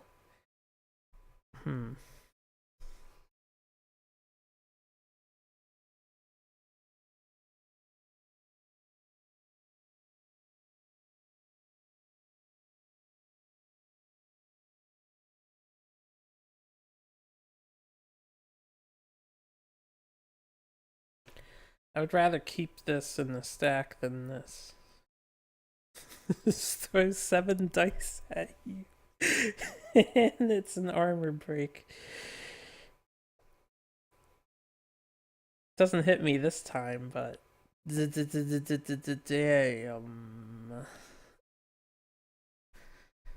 Alright, I just need... His range is 8, so we'll let him... We'll try to mill Pustule Cannons, and we'll let him poop. So that was him. Range 8, 1, 2, 3, 4, 5, 6, 7, 8. So everyone has to be behind that spot. So she'll go next. 1, 2, 3. Actually, before she goes, 1, 2, 3, 4, 5. We're going to move him over. 1, 2, 3, 4. We're going to put him there. I actually leave him there. Put her there. She's going to block just because, but... Actually, no, we're not going to block. We're going to check out the tree. Check out the tree. It's safe.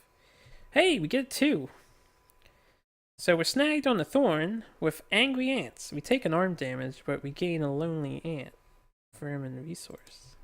Hopefully this will be worth. I doubt it. I need nightmare ticks. Swap your insanity and survival values. That's what it does? I forgot what it did. So actually, this is a rare circumstance. Usually I leave that on white. Let me... We'll just delete that copy. You can only get 1 lonely ant per fight with the Phoenix. This just hasn't come up yet. So we'll leave it checked off. And then finally, we're gonna fetch the dead monster here. Hopefully get Phoenix resource. It's a 4. Game 1 random basic resource. still something. Another bone.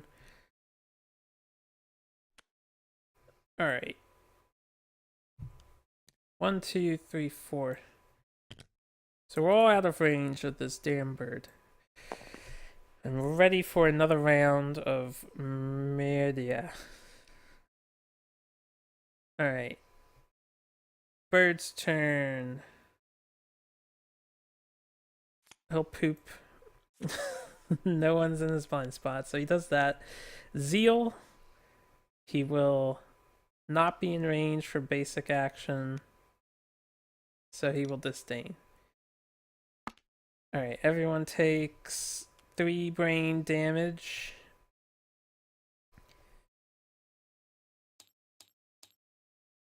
And suffers Spiral Age, which no one has a token.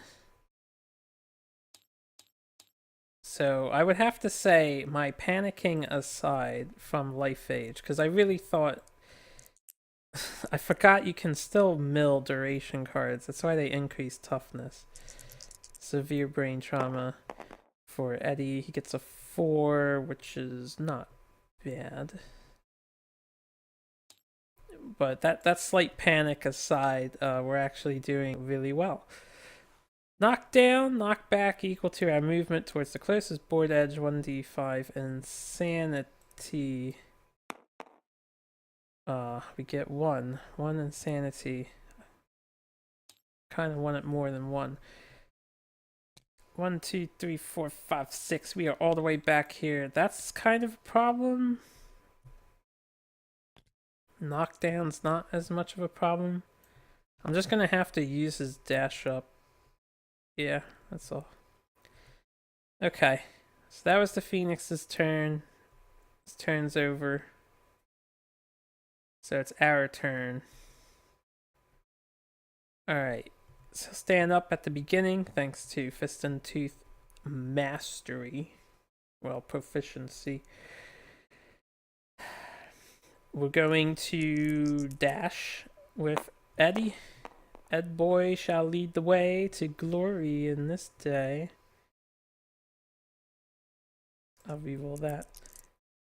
I am getting close to the trap card though. We get our survival back. 1, 2, 3, 4, 5, 6. Normal movement. 2, 3, 4, 5. Get up the butt. Overcharge. I love overcharge. Embolden. Get our survival back. Still get our survival back. Rawhide's doing a number for us. If I hit the trap card, I will cry, but... Because we'll probably... Whoever hits the trap card is probably gonna die. But it's okay if Eddie dies. He's done enough work. He's done so much work. Alright, what do we have? Don't care, don't care, don't care. Looks delightful to me. We got so lucky. Our strategy is working. Use the katana and overcharge the slaughter. Alright, so base is 7 and 8. Which is... I don't know why I don't remember his base damage. It's 15. He always has 15 base. I literally wound on a 2. So we definitely cause a wound there. We don't care about rewind. And this is going beautifully, actually. Definitely cause a wound there. Devastating is so good. With fast weapons. Put the Zanbato to shame. Definitely cause a wound there. He has 4 HP left. Alright. 1, 2... Hold on. I need to think. He has 4 HP left. I don't think there's any singular attack he could do. Oh, right, and we take 2 brain damage. So we do suffer another severe brain trauma. Tell you what, because I can already predict how badly this is gonna go. If I get a result that knocks me down, how many results knock me down? Because I'm gonna do a little order changing.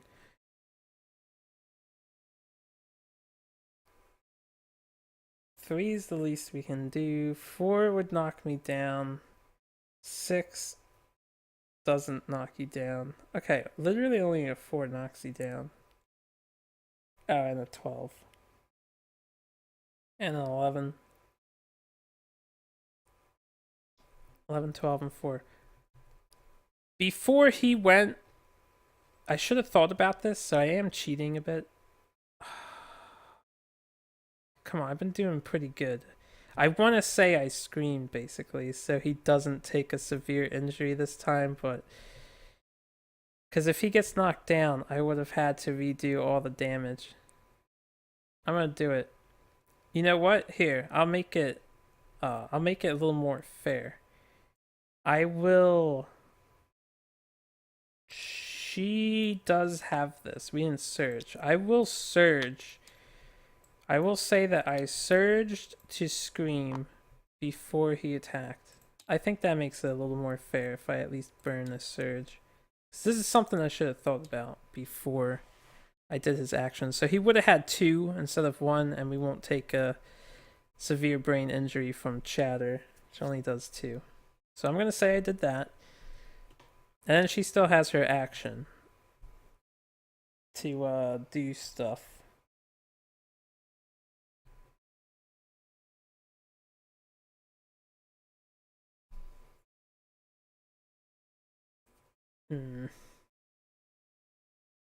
Right. 1, 2, 3, 4, 5. I'm gonna bandage Eddie. Try to keep him alive. I'm going to...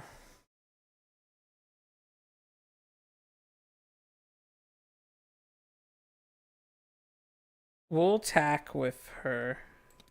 Maybe she can trigger the trap card. So we have 2 dice hits on 8s. We're in the blind spot. Hits on 7s because of his evasion.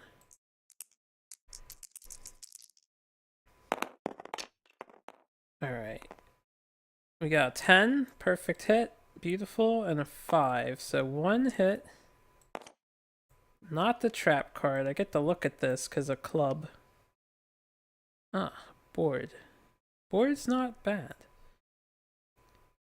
If I fail, that sucks. But we're a club master, so I get +3 strength for this attack.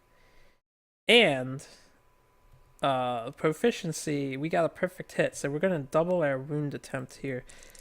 So we're going to roll a 1 and fail regardless. Alright. That's bad. That's bad. I don't have a survival of the fittest reroll left. I rolled a 1, guys. I rolled a 1. Alright, nothing to it. The Phoenix needs a little revenge on me. We were kicking his ass up until this point. Alright, 1 miss. How much evasion do you have? 3, so 2 misses.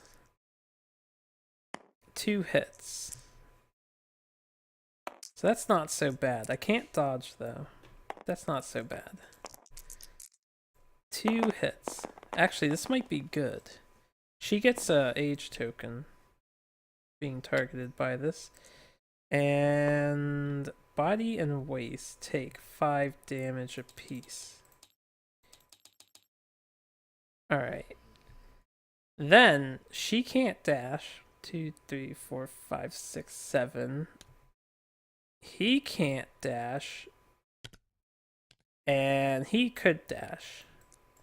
Which I think I will dash with Zion. So Zion will dash. The other 2 get a bleeding token.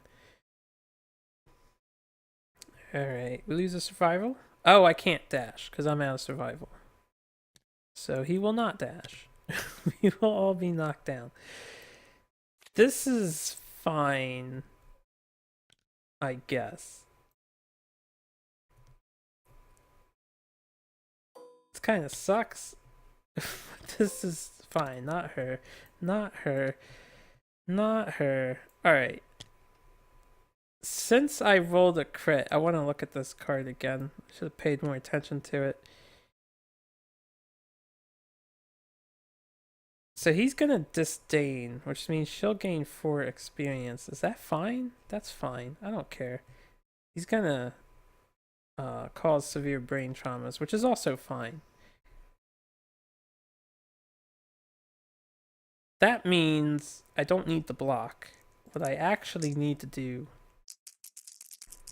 is attack with my shield. Now, before I attack with my shield, as the final thing for this turn,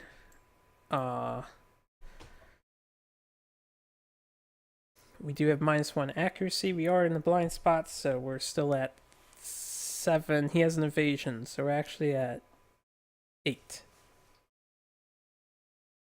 Yeah, 8 to hit. And we're only 2 dice, not 3 dice. I don't know why I'm rolling 3. If I rolled 3 before, have I been rolling 3 the whole time for the shield? Oh, I apologize if I have been. This shield is a 2 dice weapon. I don't have speed. This is a 2 dice weapon? Have I been rolling 3? Did I roll 3 against the level 1 Phoenix? Call me out on it. Because you can't. Alright, we missed. That's fine. At the end of our turn, I don't really need to move.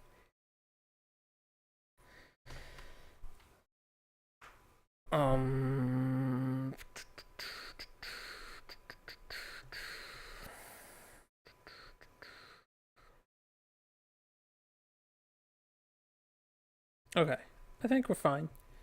I think we're fine. We're fine. We're fine. Alright, so Phoenix is going to... Oh, right, she took 2 brain damage. And she took 2 brain damage. Forgot about Chatter. I remember Chatter now. She didn't gain the age token until after I failed the attack, so it doesn't get doubled. Alright, so Phoenix is bored. I'm gonna leave this over here. -2 toughness tokens. Instead of drawing AI, next time he's gonna Spiral Cyclone.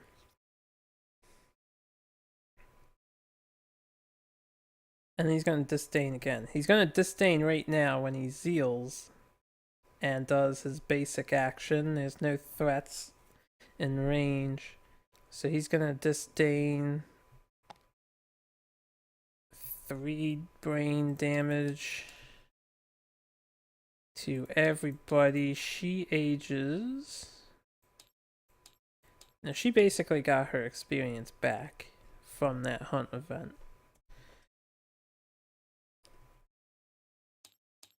And then poor Eddie can't avoid this severe brain trauma. So he gets a 9. I think 9 is good. New perspective, 1d10 insanity. Let's get like a high number. Nope, he's only allowed to have little bits of insanity at a time. And he's already knocked down. Alright. So that was the disdain. That was the second part after doing bored. It's our turn. The fucking trap card is a huge issue, and I would like to hit the trap card. What does this do?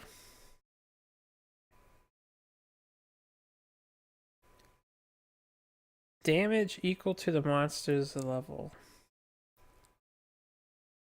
Like, I don't understand if it's to one random hit location. Like, you suffer 3 damage? Is it 3 damage to every location? That would be insane. Just because he's bored. He's gonna take the hit here. The only way he doesn't is I hit with her, trigger the trap, and then Eddie gets to go ham. Alright. We will attack with Iku. Iku is attacking.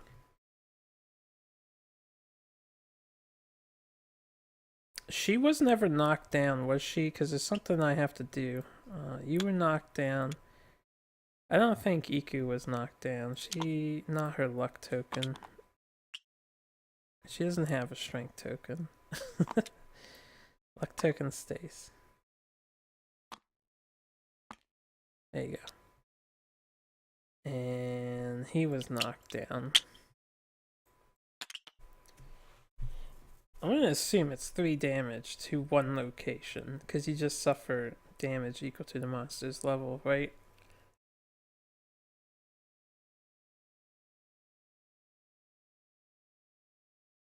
They just don't specify. Okay, well, let's see if we can hit the trap. I need 8s. Alright, he's not knocked down, so we'll keep it. I got a 3 and a 6, so no dice. If he hits the trap, he survives the hits. But he's the best shot I have at killing this fucker. 1, 2, 3, 4, 5, slam. Wait, what's your movement? You're at 5. Alright, I'm gonna dash with her. 1, 2.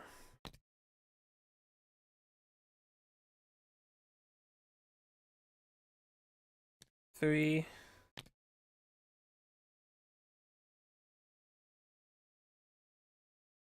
4, 5. No, that's not where I want to be. I was here.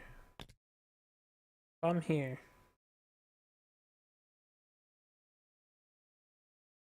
I mean, that works.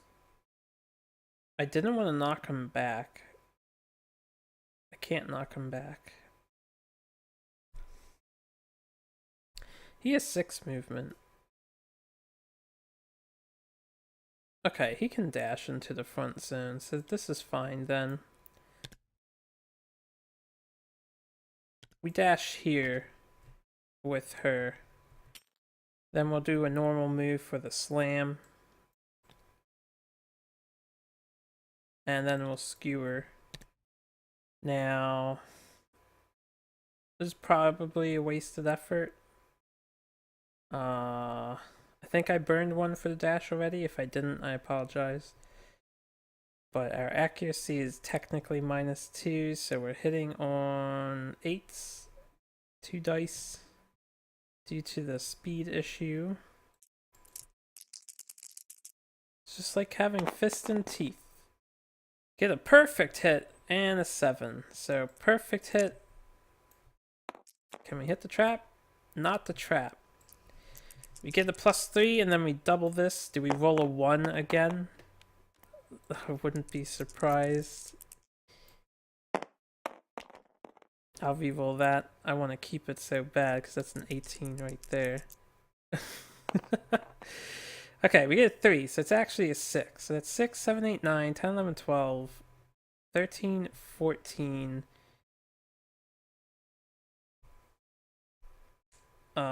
And that does wound because he's at -2 toughness for board, so we do get the wound. I just want to make sure I did calculate everything, because this is a pretty miracle wound.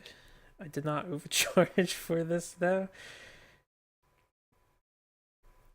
And I didn't trigger the trap, so it's not what I really wanted, which was the trap card. Yeah, I think we got a 14. So we do cause a wound. I have a 50% chance of milling the card I want to keep. Should I just go in with him?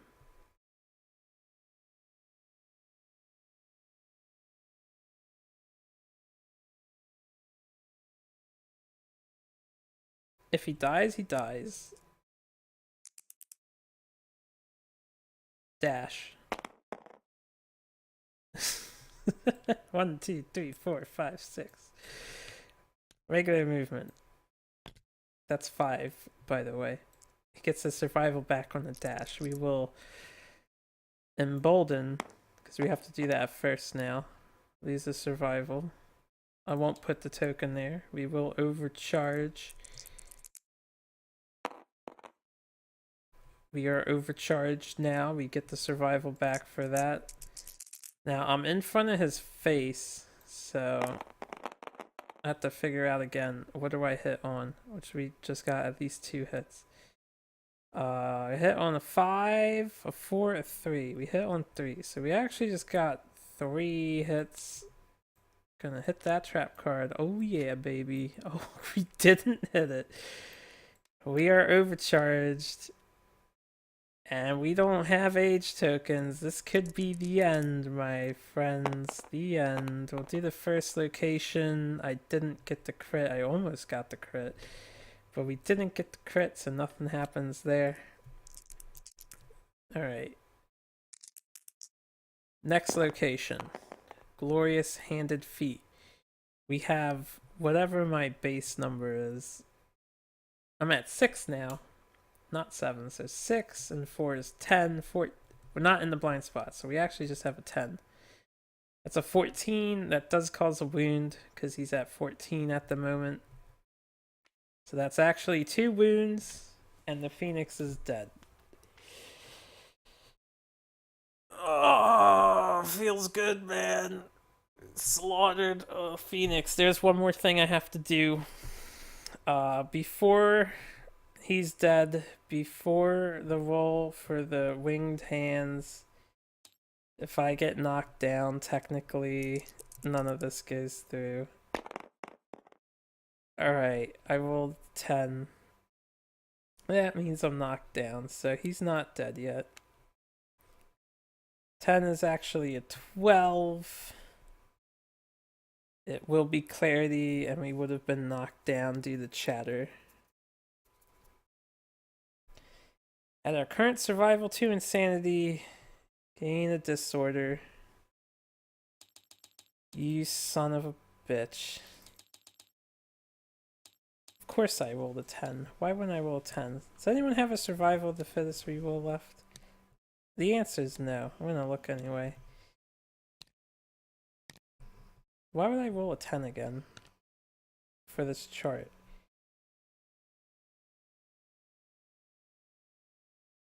Fug. Son of a bitch! Alright, it's still alive. I have to play fair. I got shattered. We got shattered. It's not dead yet. Trap card was really generous to me too. It is all the way down there.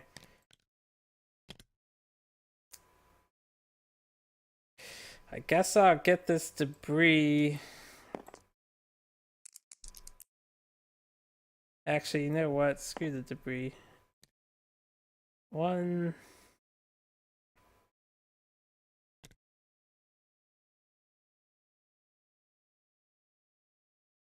He's gonna get blown away again. I may as well stay by the wall and just hit the wall. Bandage myself. We'll just bandage ourselves. Alright. Phoenix. Sir. What attack? Oh, you're not drawing AI. You're doing Cyclone. Spiral Cyclone. Okay. 1 survival. 1 insanity. For the 3 people in the eye of the storm.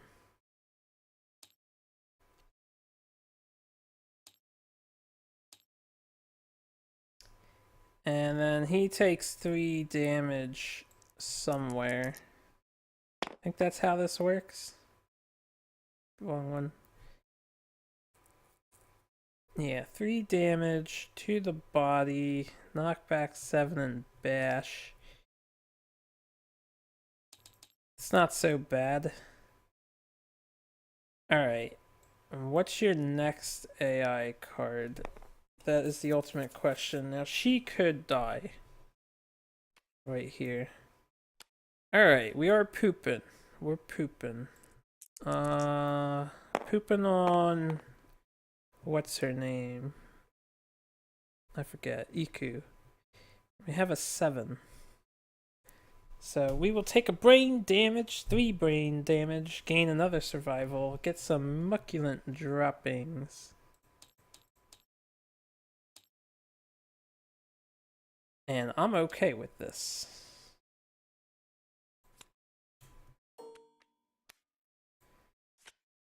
So I got me a phoenix to slaughter at some point. Alright, so that happened. Then he'll do his basic attack. So she will gain an age token. She's the closest threat. And she's gonna have to survive an attack. I'll reroll these two. Got a 4, a 5. I think the 4 misses her. She has 3 evasions still. A 9 and a 7. Alright, 4 does miss. I wish there was 2. Can dodge 1. So waist, head, hand. What are we doing here? Head we can take. Dodge the waist. Hand we can take. Alright, dodge the waist. Still alive. We get another bleeding token though. As we can't use our dash. 1, 2, 3, 4, 5, 6, 7. Because we went first. So turn order says we're first. I believe. This guy, I guess I hit him. I forget where he was. I think he was in the path. I left him in the path by accident, but I think he was in the path of the phoenix. So he gets a bleeding token too. I do think he was in the phoenix's row. Columns and rows. Okay. So all he's gonna do is poop and cyclone. It's not so bad. He gets up. I'll have her get up at the start of our turn. I can't attack with him. There's no way. I mean, I can. He could just take the damn hits. He would probably die. So I want to sacrifice Iku. Iku is the sacrificial lamb here. We'll move her to there. Iku will attack and hopefully hit with the scrap shield. We do get a hit.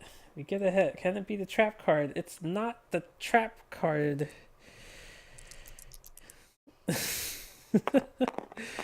Not the trap card that we're hitting here. Alright, I'm going to accept that because we didn't knock anyone down. So we do get a 10. It's not a crit as we don't have a luck. And the Phoenix does have a luck. 10, 14, 15, 16, 17. We have a ton of strength. So we do cause a wound. It's not the damn trap card, though. Is it really on the bottom? This sucks. I should have just attacked with him. I could have made her attack devastating. I didn't even think to do that. If I made her attack, I could make her next attack devastating. She would gain... You know what? She doesn't have to. We're going to disdain with her. Dread a Decade, not disdain. Dread a Decade with her. Get rid of that token and then leave her out of range. She's pretty much spent as it is. And I'm gonna bring him over. This guy's not knocked down anymore, so we're picking everyone up. So he's either gonna poop or get ready to do his tornado. Tornado hold. I'll leave him there. He will...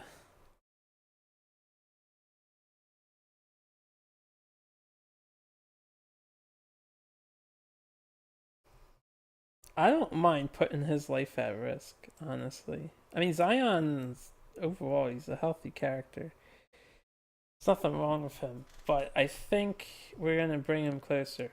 No, I want the thing to disdain. 1, 2, 3, 4, 5, 6, 7, 8. Alright. 1, 2, 3, 4, 5. Is this good? Yeah, we're just out of range. 8 and 8. We'll move there. We'll let the bird go. Everybody went.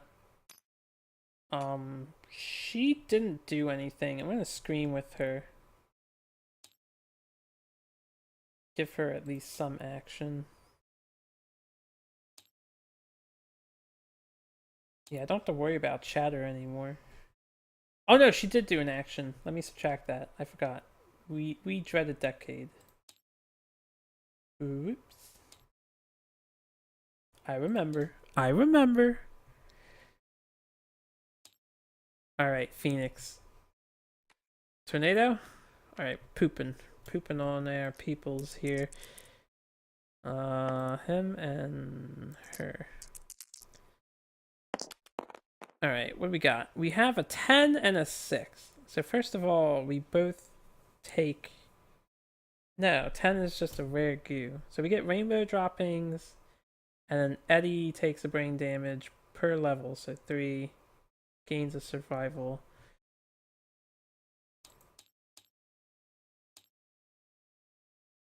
And he gets poop.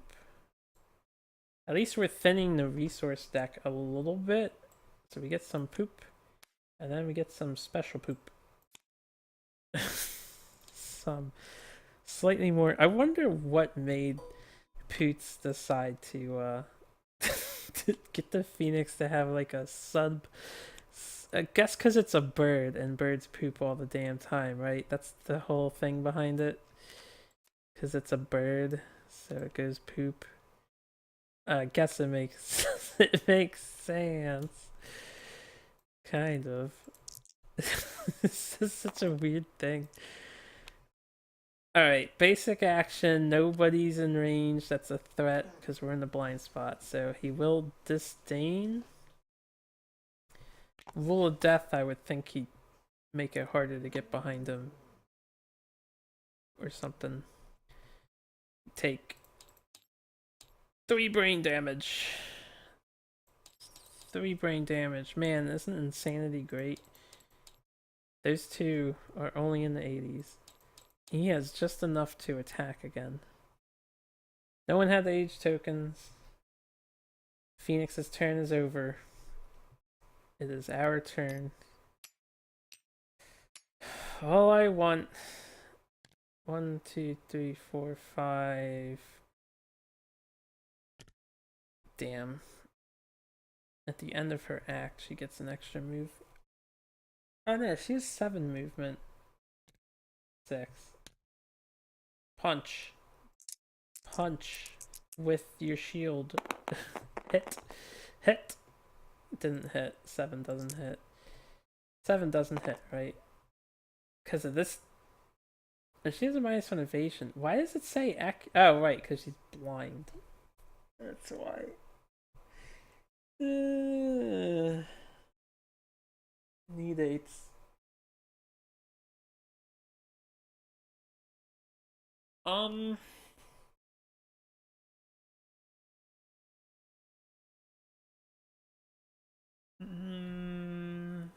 Okay, we're going in with him for the greater good. We're gonna go here. We're gonna dash here.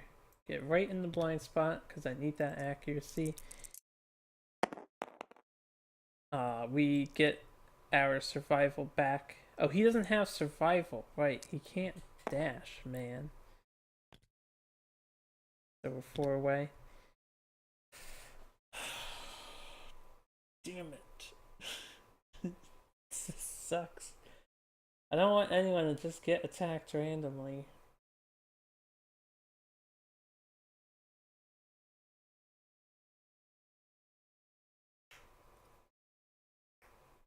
What can I do? Can she get in?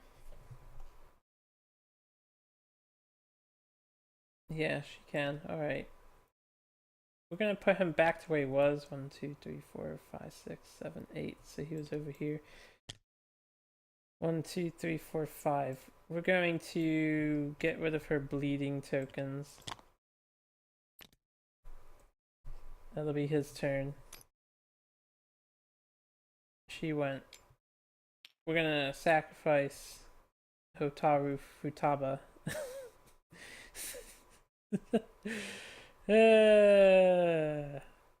I will embolden, devastate, just in case I don't hit the trap, but I get a hit. 1, 2, 3, 4. Oh yeah, I think I need to be here. Yeah, we'll dash to slam, and then we'll use our attack to skewer with the antelope armor. Alright, here we go, guys. We hit on 7s in the blind spot. 2 dice. I need 1 hit, and if it's not the trap card, I'll be very happy. We got a 6 and a 5. No dice. No dice.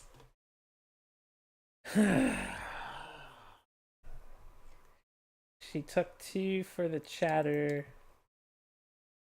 Did she take 2 for the chatter? I forget. I'm gonna say I forgot. So 2 for the chatter. If I did do 2 for the chatter, when I notice it, if I watch this video back or when I watch it back, if I notice it, I'll fix it. But I think I forgot chatter again. He needs to not take a disdain. He's just gonna hit the trap card though.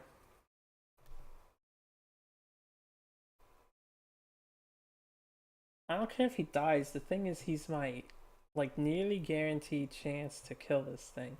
And if he takes another disdain, I forgot to give him a disorder. Last time we rolled, you know what? Ah. Does the katana count as a sword? I don't think it does. Ichnophobia. That would have mattered maybe.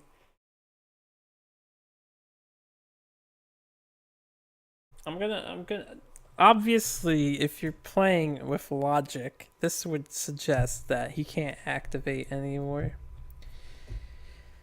But playing with the game rules, the katana does not count as a sword. So I think he's okay. I think he is okay. And ichnophobia doesn't matter. I forgot to give him a disorder when he fell down and failed me on the previous turn.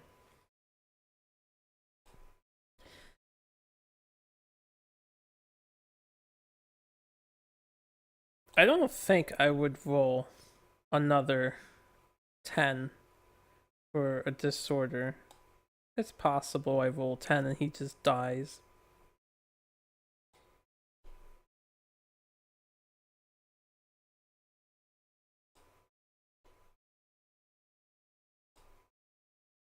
All right, 1, 2, 3, 4, 5, 6. I'm gonna try this one more time.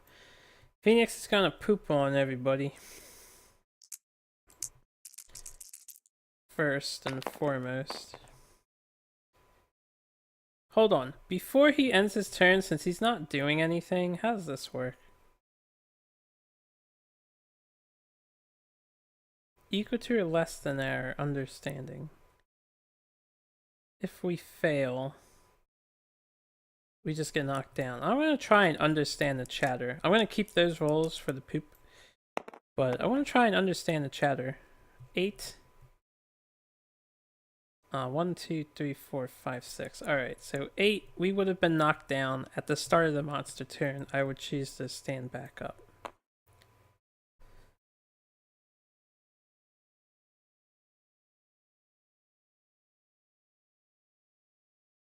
Alright, I tried.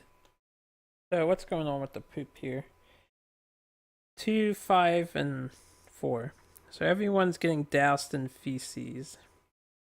3 brain damage, 1 survival, and I think there's only 1 more mucculent dropping. So he will take a severe brain injury.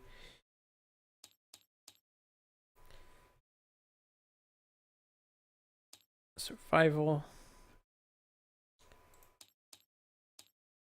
Survival. I'll get the last mucculent droppings and then I will roll for... It's funny that I got the Phoenix down to this card last 2 times now. I think I did it before. We'll give this one to her. Way to catch that poop. Alright, just don't roll a 10, you dumbass. Don't do it. Okay, we got an 8. 8 is lunacy. So, different disorder and 1d5 insanity. Can we get at least 2 insanity here? Alright, that's good. So we gain 5. We're gonna lose all of it. 5 is actually the best. Because he's gonna disdain. Okay. Oh, man. What do we got? Emotionless. Cannot gain +1 strength tokens. Well, we'll get rid of Ichthyophobia just in case that counts. Katanas. Just in case. Although, if it did, he wouldn't have been able to move from there. So, I'm gonna say Ichthyophobia doesn't include katanas for obvious advantages. Bird has no target for basic actions, so it will disdain again. Nobody ages. He probably doesn't want us in his blind spot. Okay.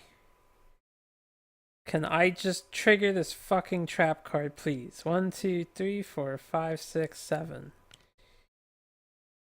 Oh, man. Come on, girl. I need you to trigger the trap card. You know what? Just in case. Oh, I want the strength tokens. You know what? Screw the strength tokens. I'm gonna overcharge and then embolden with her.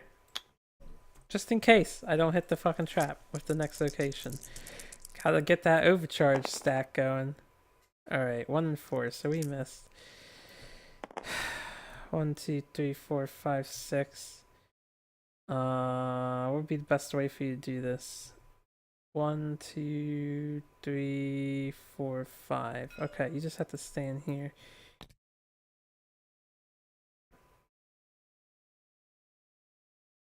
One back. Okay.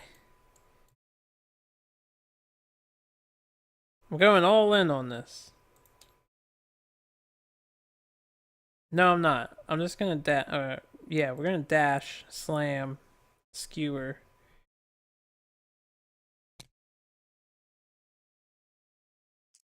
I'm not gonna... Oh, God damn it. Fine. Embolden overcharge. She hits the trap. We can't dodge anyway. If I don't hit the trap and I actually get a hit here... Oh my god, we got a hit. Oh my god, it's not the trap. OMG, guys. OMG. Can we get a high roll? Nope. Only a 2. It's 4, 5, 6, 7, 8, 9, 10, 11. So no wound. Still no fucking trap card. I hate my life. I hate my life. Also, she took 2 brain damage for chatter. She took 2 brain damage for chatter. I could just do this again. I think I'm just gonna do the same thing again. 2, 3, 4, 5. What's your movement? 6. Okay. I went all in there. Didn't get it. We're gonna try to comprehend the noise just because I got a 2. So I do comprehend the noise. We will gain 2 insanity.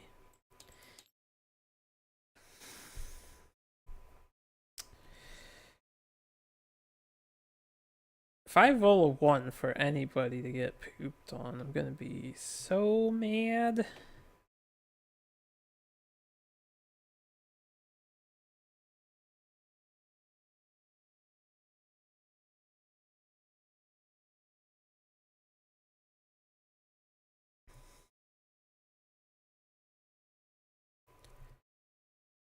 If only you had a damn survival.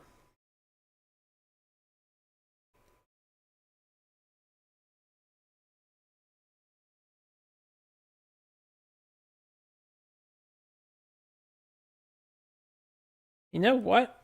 Eddie, we can do this. Eddie's gonna trade with her.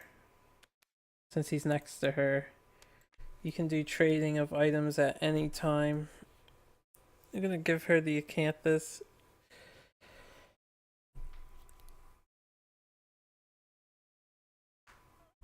And then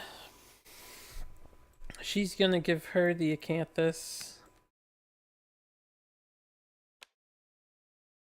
Alright, Phoenix's go. He'll poop.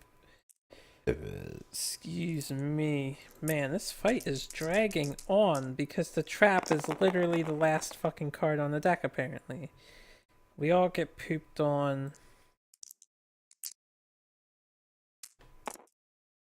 1 survival, 3 brain damage. I've actually lost like 20 to 30 insanity. Overall, we've probably lost way more than that. Alright, he's gonna have to survive. Disdain is occurring. There's no targets in range for the basic Zeal. Alright, Zion's taking a severe brain injury first. He gets a 12. Hopefully I burned that 10 roll. So clarity. Gilliran disorder. Is he dead? No, he's not dead. He's good. Not dead, guys. Not dead. Monster panic. He's gonna double up the damage he receives, though, from intimidate attacks. Or just suffer an additional brain damage. Disdain. Disdain. Disdain. So much hissing from this bird. Alright, we got a 7. Lunacy. Immortal! You are immortal. You will live forever and cannot be killed. While you are insane, convert all damage dealt to your hit locations to brain damage. You're so busy with reveling in your own glory that you cannot spend survival while insane. Get rid of emotionless. Okay.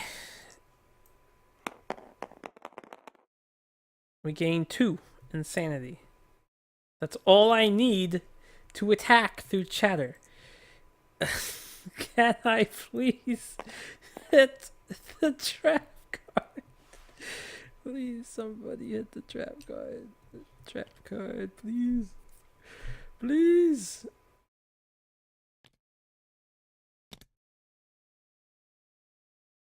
How many spaces is it? It's 1, 2, 3, 4, 5. Yeah, that's good. Dash. Skewer. She's gonna have to dash around the other side. Watch, I don't hit the trap card, but I get a hit. There's 1 hit.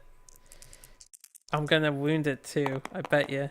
And it's not gonna be the trap. Well, we actually got 2 hits. You've gotta be kidding me. I have a chance. I have a chance. I forgot to add +2 strength last time, but we rolled a 2. Alright, so last time I did skewer, it was 2, 5, 2, 4, 5, 6, 7, 8, 9. It was 9, 10, 11, 12, 13. We only got a 13. I need at minimum, we have 7, 8, 9. Plus skewer, 10, 11. I need a 5. 5 or higher does wound. That's all I need is a 5 or higher. Hold on, wait. Alright, I got it, but I just looked at that card. I don't want to displace it. I want to kill it. I don't care about Death Blow. I don't care about these guys getting courage, understanding, and weapon stuff. So smash the interface first, because displacement would be a huge retarded idea. So we cause a wound. Hey, he's not pooping anymore. Now he's just fucking dangerous if I don't kill him right here. Yes. Yes. So quick retcon on positioning of those cards. But we killed it. We killed a level 3 Phoenix. And she took 2 brain damage to do that. Through the chatter. This fucking chatter card. We killed a level 3 Phoenix, guys. We did it. Never gonna fight a level 3 Phoenix again. Never again. Ever. Ever. Never. Okay. Feels good, man.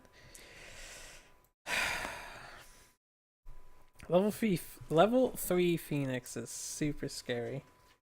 I can't believe this trap card was the last card. I cannot believe I got that lucky. I fully expected to hit it at least 2 times. At least 2 times. But apparently the Sun God is on my side. We'll see if he's on my side when we fight the level 3 Butcher. Nobody has tokens because we played around it like a boss. So nobody gains an understanding. Do you get 1 hunt XP though? He's hit H3 before. He's at max weapon XP, so that's all good. She did not cause a fucking wound. No shield up. And she did, but it doesn't matter. I don't know why I even flipped this coin over for her. Good job, guys. You're coming home as heroes. Heroes. Literally heroes. Now, I need 2 things. Before you're true heroes, we need a shimmering halo and a hollow wing bone. And then I can make a lot of cool stuff. A lot of really cool stuff. Alright, you guys ready? How much do we get? We get 10 and 6. 10 and 6. 1.5 rules. 1, 2, 3, 4, 5, 6, 7, 8. Oh yeah, we need the whisker. We need the wishbone too. 9 and 10. So I didn't get. Okay, good. We got the halo at least. We have yet to get the wishbone. We did get whiskers. So it's okay, resources. Not exactly what I wanted, but okay, resources. We can make the mace, the sexy mace though. 1, 2, 3, 4, 5, 6. Nice. Nice. I think we're gonna finally make a fucking sun baby. Yeah, it depends on the settlement event. Someone gets an insanity. Do any of these do anything like that? I don't think any Phoenix resources. Okay, this does. 3 insanity. 3 insanity. Who wants to be insane? Give it to him. 1, 2, 3, 4, 5, 6, 7. There. If we fight another level 3 Phoenix, if I feel ballsy enough, and to bring Eddie along. Alright. Now. But it's not over yet. We have defeated a level 3 Phoenix. We get a Phoenix Crest. Strange resource. The rare and elusive Creost, as it is typed in this tabletop mod, the Phoenix Creost. Firm and supple. Phoenix Crest.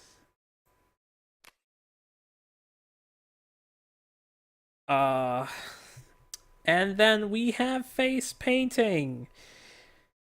So, when we defeat a 3+ Phoenix, the survivors paint their faces with the Phoenix's blood. Well, 1d10. On a result of 6+, the survivor that dealt the killing blow howls in pain. The Phoenix blood burns and colors their irises yellow, and they gain a permanent +1 speed and a -1 accuracy. So that glory goes to Hotaru, aka Bon, never forgetty. And we get a 6. So her eyes are gonna burn. I don't understand. Is that really a -1 accuracy? Because your iris burned? Yeah, it is. I just need to make sure. It was very small text. So we have a +1 permanent speed, a -1 permanent accuracy, which we already are blinded, so that's kind of whatever. It's really hard to hit with her at the moment. And that's really okay. As long as you can wound when you do hit, I guess it's okay. Hits on 8s, hits on 7s in the blind spot, barring evasion on the monster. So, hey! What a wonderful hunt today. Hey! We killed a level 3 Phoenix today. Hey! And hopefully I didn't make too many, like, earth-shattering mistakes. Skull Eater! Alright, we do not randomly choose a returning survivor. We actually choose...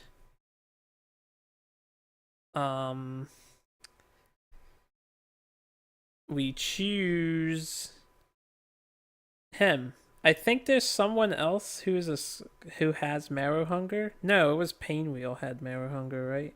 Or we curbed it. Someone else might have it. I think you have to choose one of them. So we're gonna choose Eddie, and it looks like Eddie's gonna try and murder somebody unless I roll obscenely high. Here, can we get a high roll? Get a 2! Isn't that great? What a great roll.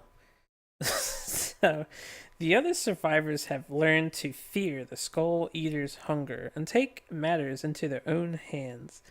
The Skull Eater is dead. Their skull is used to decorate the settlement as warning to others. I'm okay with that. Eddie. A salute to Eddie Gordo. Honestly, he was quite a powerful character. We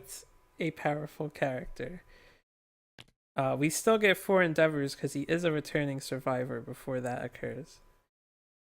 You are hella old. You're not 7. I haven't really been updating the age thing. Because these don't automatically save the data and they have like issues, it's been a huge hassle to keep these up to date. Alright, 16. You were 14 years young. The settlement slaughtered him in fear. and hung his skull, I don't know, somewhere in the village for all to see. Eddie has died. I did like Eddie, but I'm okay with him passing on. I didn't think our Fist and Tooth Master was going to stay so useful. So it's a shitty death, but it's definitely a death. Alright.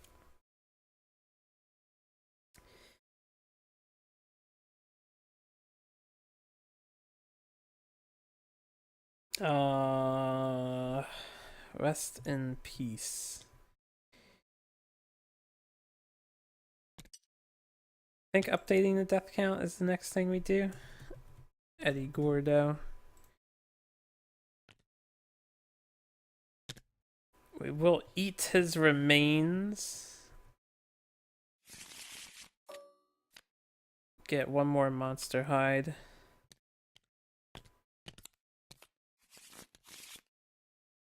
Yep. Update death count. Population is... I don't think I updated this last time I birthed a kid.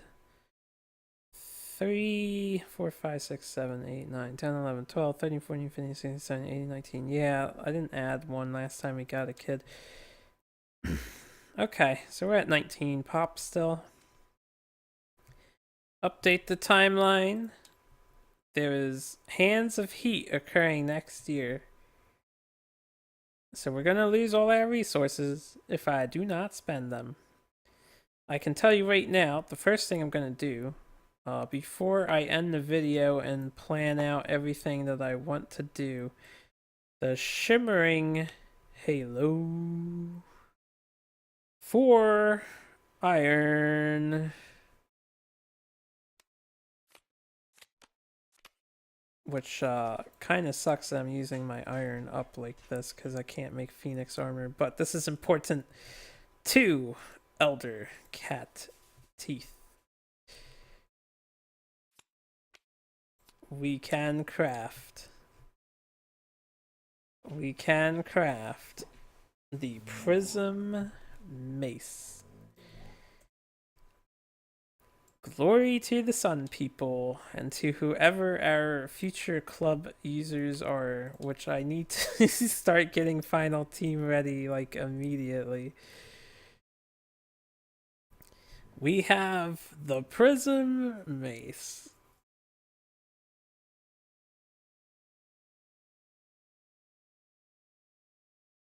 A fantastically powerful weapon. I look forward to using you instead of the freaking whistling mace, I must say. Alright. And then it's time. It is time. And we're gonna do it live. Hotaru. Although her name changed, how Maru remembers who she really was. I am going to take away Sun Eater now because we're guaranteed to hit an 11 plus. How Maru, where are you? How Maru. Your Sun Eater will be taken away as well. Excuse me. Each Sun Eater adds +5 to that roll result. Let me move this stuff. So I am going to be rolling some dice, and I do not want the dice to leave these here for now. Have any interference of any kind. Love juice, consume. Our partners that are both Sun Eaters shall conceive. Now, unless I roll double 10s and then laugh hilariously about it, If I roll double tens, I don't lose Sun Eaters, though. But we won't be making a Warrior of the Sun if I did. Alright, we got an 8, and we got a 7. So both of those results total to well over 11 plus for intimacy. There shall be a solar eclipse. 7 plus 10 is 17, and I think they're both purified. So, solar eclipse, we get a child of the sun. They get a permanent 1 strength and speed. The parents forget Sun Eater fighting arts. Who should this epic kid be? Well, I don't know. Can't think of a really epic character name. We get a permanent 1 strength and a permanent 1 speed. We are a child of the sun. Been kissed by the sun, Lord. In the sky. We were born on the 16th, 17th Lantern year. And I hope, I hope that the umbilical goes, that was the wrong thing. I hope the umbilical symbiosis goes well.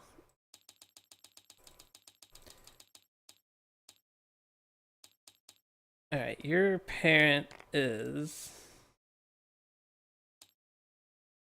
You know what? I have a serious question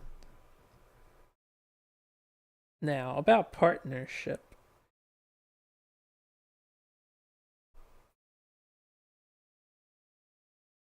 It says if the partner dies, does the name change? Like, do you lose partnership? This doesn't matter, because they're still both Sun Eaters, and if they both lost partner, they would still be able to choose each other as a mate. Like, when you lose the name, or to the Phoenix, when your name changes, or to whatever event occurs, like, do you lose partnership, or do you just change the partner name? Because it's the same person.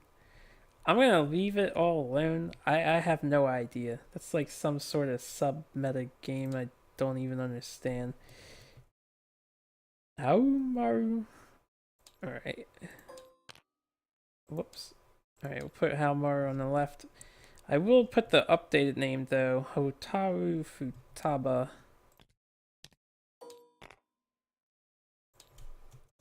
Hotaru Futaba. I guess it would be up to player discretion, right? There's probably no rule about it. Let's let them keep their partnership. We shall birth.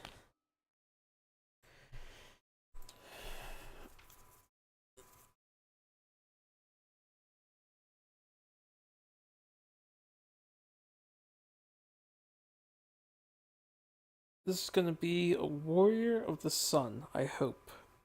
I hope. We shall birth. I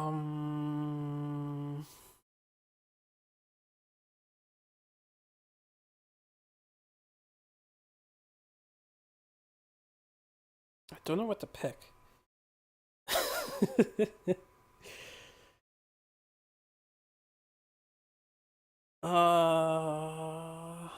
Gotta admit, I'm currently thinking Smash Brothers characters. I already used a lot of Smash Brothers characters in my last campaign, though. Let me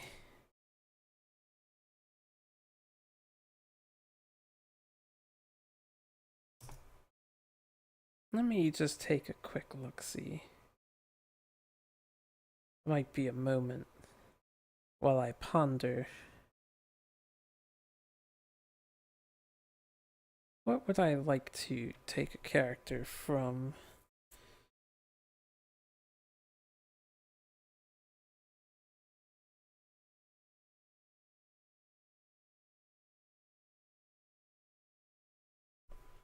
Could do a Goofy series, actually.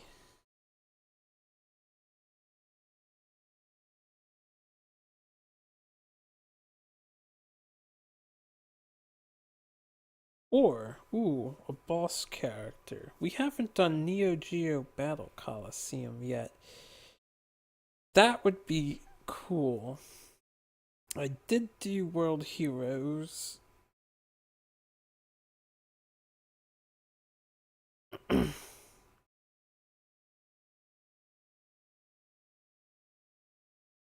Alright, this is perfect. We shall choose Goodman. Goodman from Neo Geo Battle Coliseum, the true final boss of the game. You shall be Goodman. I think it's just Goodman like that. Goodman shall be a boy. Goodman, welcome.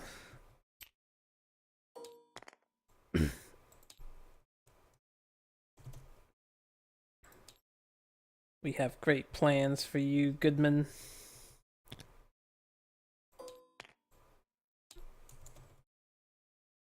Great plans. Okay. Next step. Goodman has to be purified. So we shall purify Goodman. Purification ceremony. He will gain the protective disorder.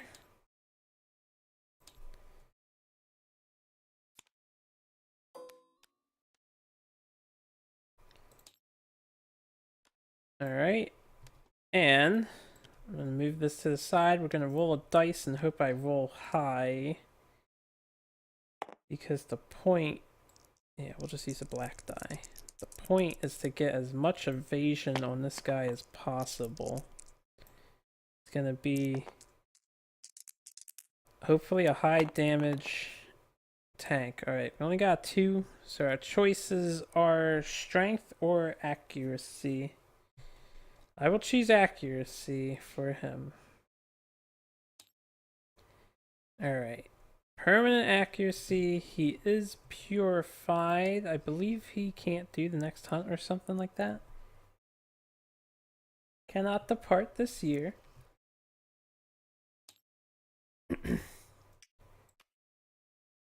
And then we shall do... oh, right, we got another life string. So we have 9. We shall umbilical ceremony. Or umbilical symbiosis.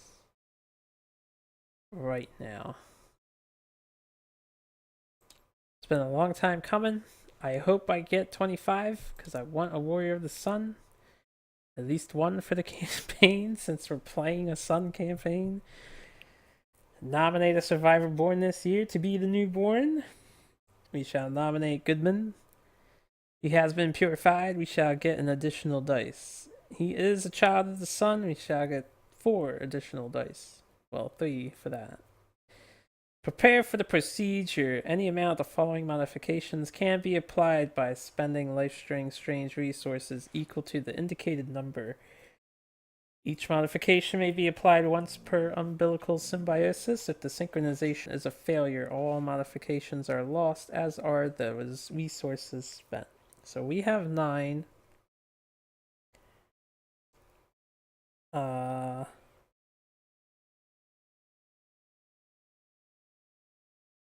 I wish I made like tons of kids before this, because I want to do the 8 and the 4. I would have needed 12. It just doesn't seem feasible, because I want this guy to get some combat experience at some point too. So what we're going to do, we're going to use 4 on evasion. We're going to use 3 on getting an additional d10, which is the bottommost one. So now we have 5 additional d10. We'll be rolling 6 total. 4, 5, 6, 7. And 8 and 9, he'll get another strength and another accuracy. We're going to use all of it on him. This is probably the only Warrior of the Sun I'm going to attempt to get. So I'm just going to delete this. We have no more life string. Probably should keep it because we're going to be making more kids in the future.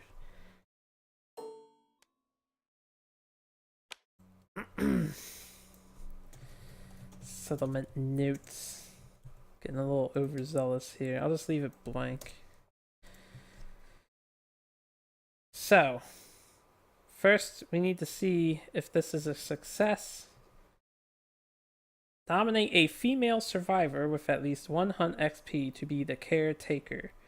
Roll 1d10 plus any bonus d10 earned from steps 1 and 2. So we are rolling 6 dice, and we want a 25 plus on 6 dice. The caretaker shall be... I don't know, would Juri make a good caretaker? You know what? Yeah, I don't want them... if it's someone who dies, I don't want to care about them if I roll like a ton of ones. So Juri, you're the caretaker. I'll make that a great deed for you. Caretaker of Goodman. Goodman's the final boss, so it makes sense a more evil character would be the caretaker. 2, 3, 4, 5, 6. Let's symbiosis. I've made the chances as high as I possibly could have. We have... Alright, this looks good. So 9, alright, 14, 17, 19, 27, well over 25. Good job. But you can see I came close to not getting over 25. So if you do this with minimum dice, good luck to you. But we have 25 plus. The synchronization is a success. The newborn glows like the sun and becomes a warrior of the sun. Before I do that, we gave him a strength, an accuracy, and an evasion. I really wish I had Clan of Death before doing this, because he'd be at 3 evasion naturally. But that's okay, I didn't want to wait any longer. So let's find out what's happening here. Warriors of the Sun. That's some nice looking art. Newborn cellular makeup changes. Select either refraction or reflection. Okay, reflection. Your skin cells interact with light, imperfectly reflecting it and causing you to appear blurred when you move quickly. Gain the following ability, reflection. Your complete affinities and incomplete affinity halves count as all colors. You may dodge at any time and as many times as you like each round. That sounds good. When you attack from a blind spot, add plus 1d10 to all wound attempts for that attack. That sounds good to me. That sounds very powerful. Alright. Refraction. Skin cells interact with light, refracting it inward and giving you boundless energy. You gain the refraction ability. Your complete affinities and incomplete affinity halves count as all colors. During the showdown, after you perform a survival action, gain 1 survival. That hardly seems like it compares. Only 2 abilities? One is the same. This one has an additional ability. And you can dodge as many times as you like. We happen to have access to Thrill Seeker. This kid could just wear rawhide armor and go crazy. Are these in here? No, they're not. So I'd have to jot them down. Alright, Goodman. I think the choice is pretty obvious to me. we are not going to do refraction. Seems inferior. Alright, basically, this is permanent survival. You have permanent survival actions to spend. It's very strong. It is very strong. But dodging as many times as I like around is kind of something that seems super good. Especially if I'm wearing Rawhide and I keep constantly getting my survival back. It seems like if I'm lucky on Rawhide rolls, we would have an untouchable character. So I'm gonna try Reflection. I'll put it as an ability. Warrior of the Sun, Reflection. Alright, and I'll add all the notes. So all affinities count as all colors. May dodge as many times as you want. And gains plus 1d10 to wound when attacking in blind spot. That is correct, right?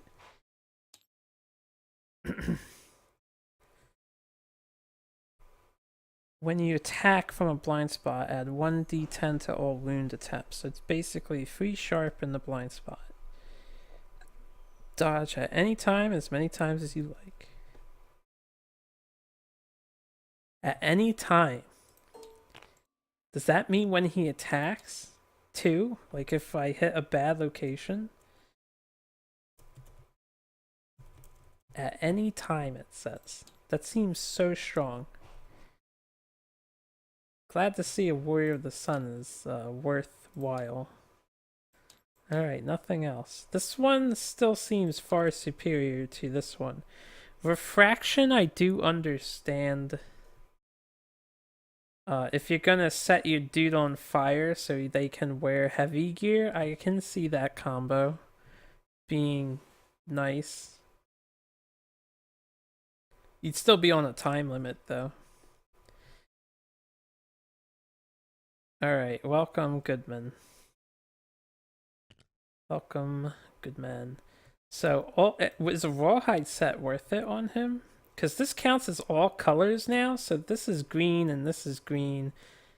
If he's the katana user, we'll have deadly. I would set this stuff up. We would have an extra evasion with monster grease. I don't know if I am going to do a full Rawhide set just for the ability, but it's definitely a possibility to consider. Alright, welcome Goodman to the club. Thank you, jury. Thank you, everybody. Thank you, parents, for being such awesome parents. Oh, yes. Now, since we're pretty much still... I'm gonna innovate again. That's the last thing we're gonna do.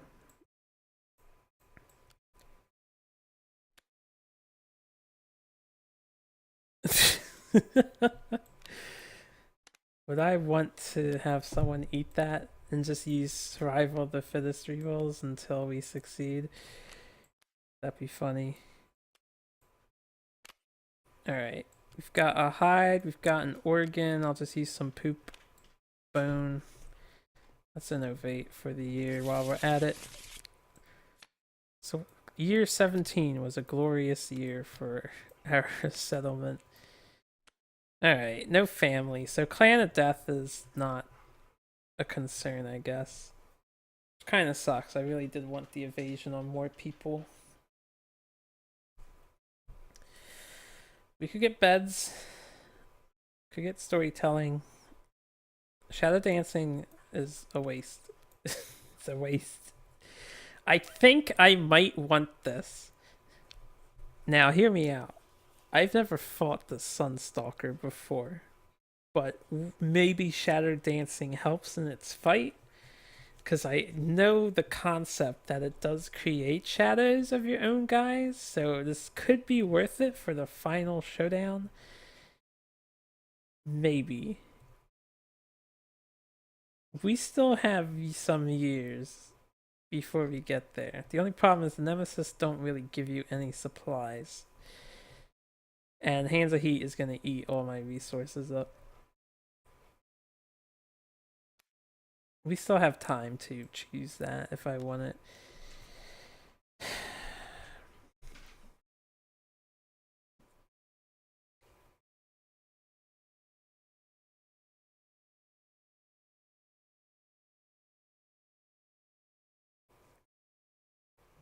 I don't know if I care for Saga. Let's take the bed. It could help certain issues that we have. Increases the survival limit to 12, which is always good.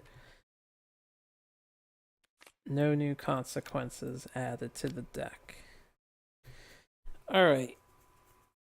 With that, thanks for watching, everybody. That is how some people slaughter a phoenix. You just take a katana and overcharge constantly. I will figure out what all I'm building with this stuff. And then hopefully I can spend most of these resources now. Hopefully. So I'll do that off camera. You guys have a good one. I hope you look forward. We are getting close to the gauntlet. Very close to the gauntlet. You know what? I just thought of something. I probably shouldn't have innovated this year. I probably want leather. I probably really needed to make leather. And now I can't make leather.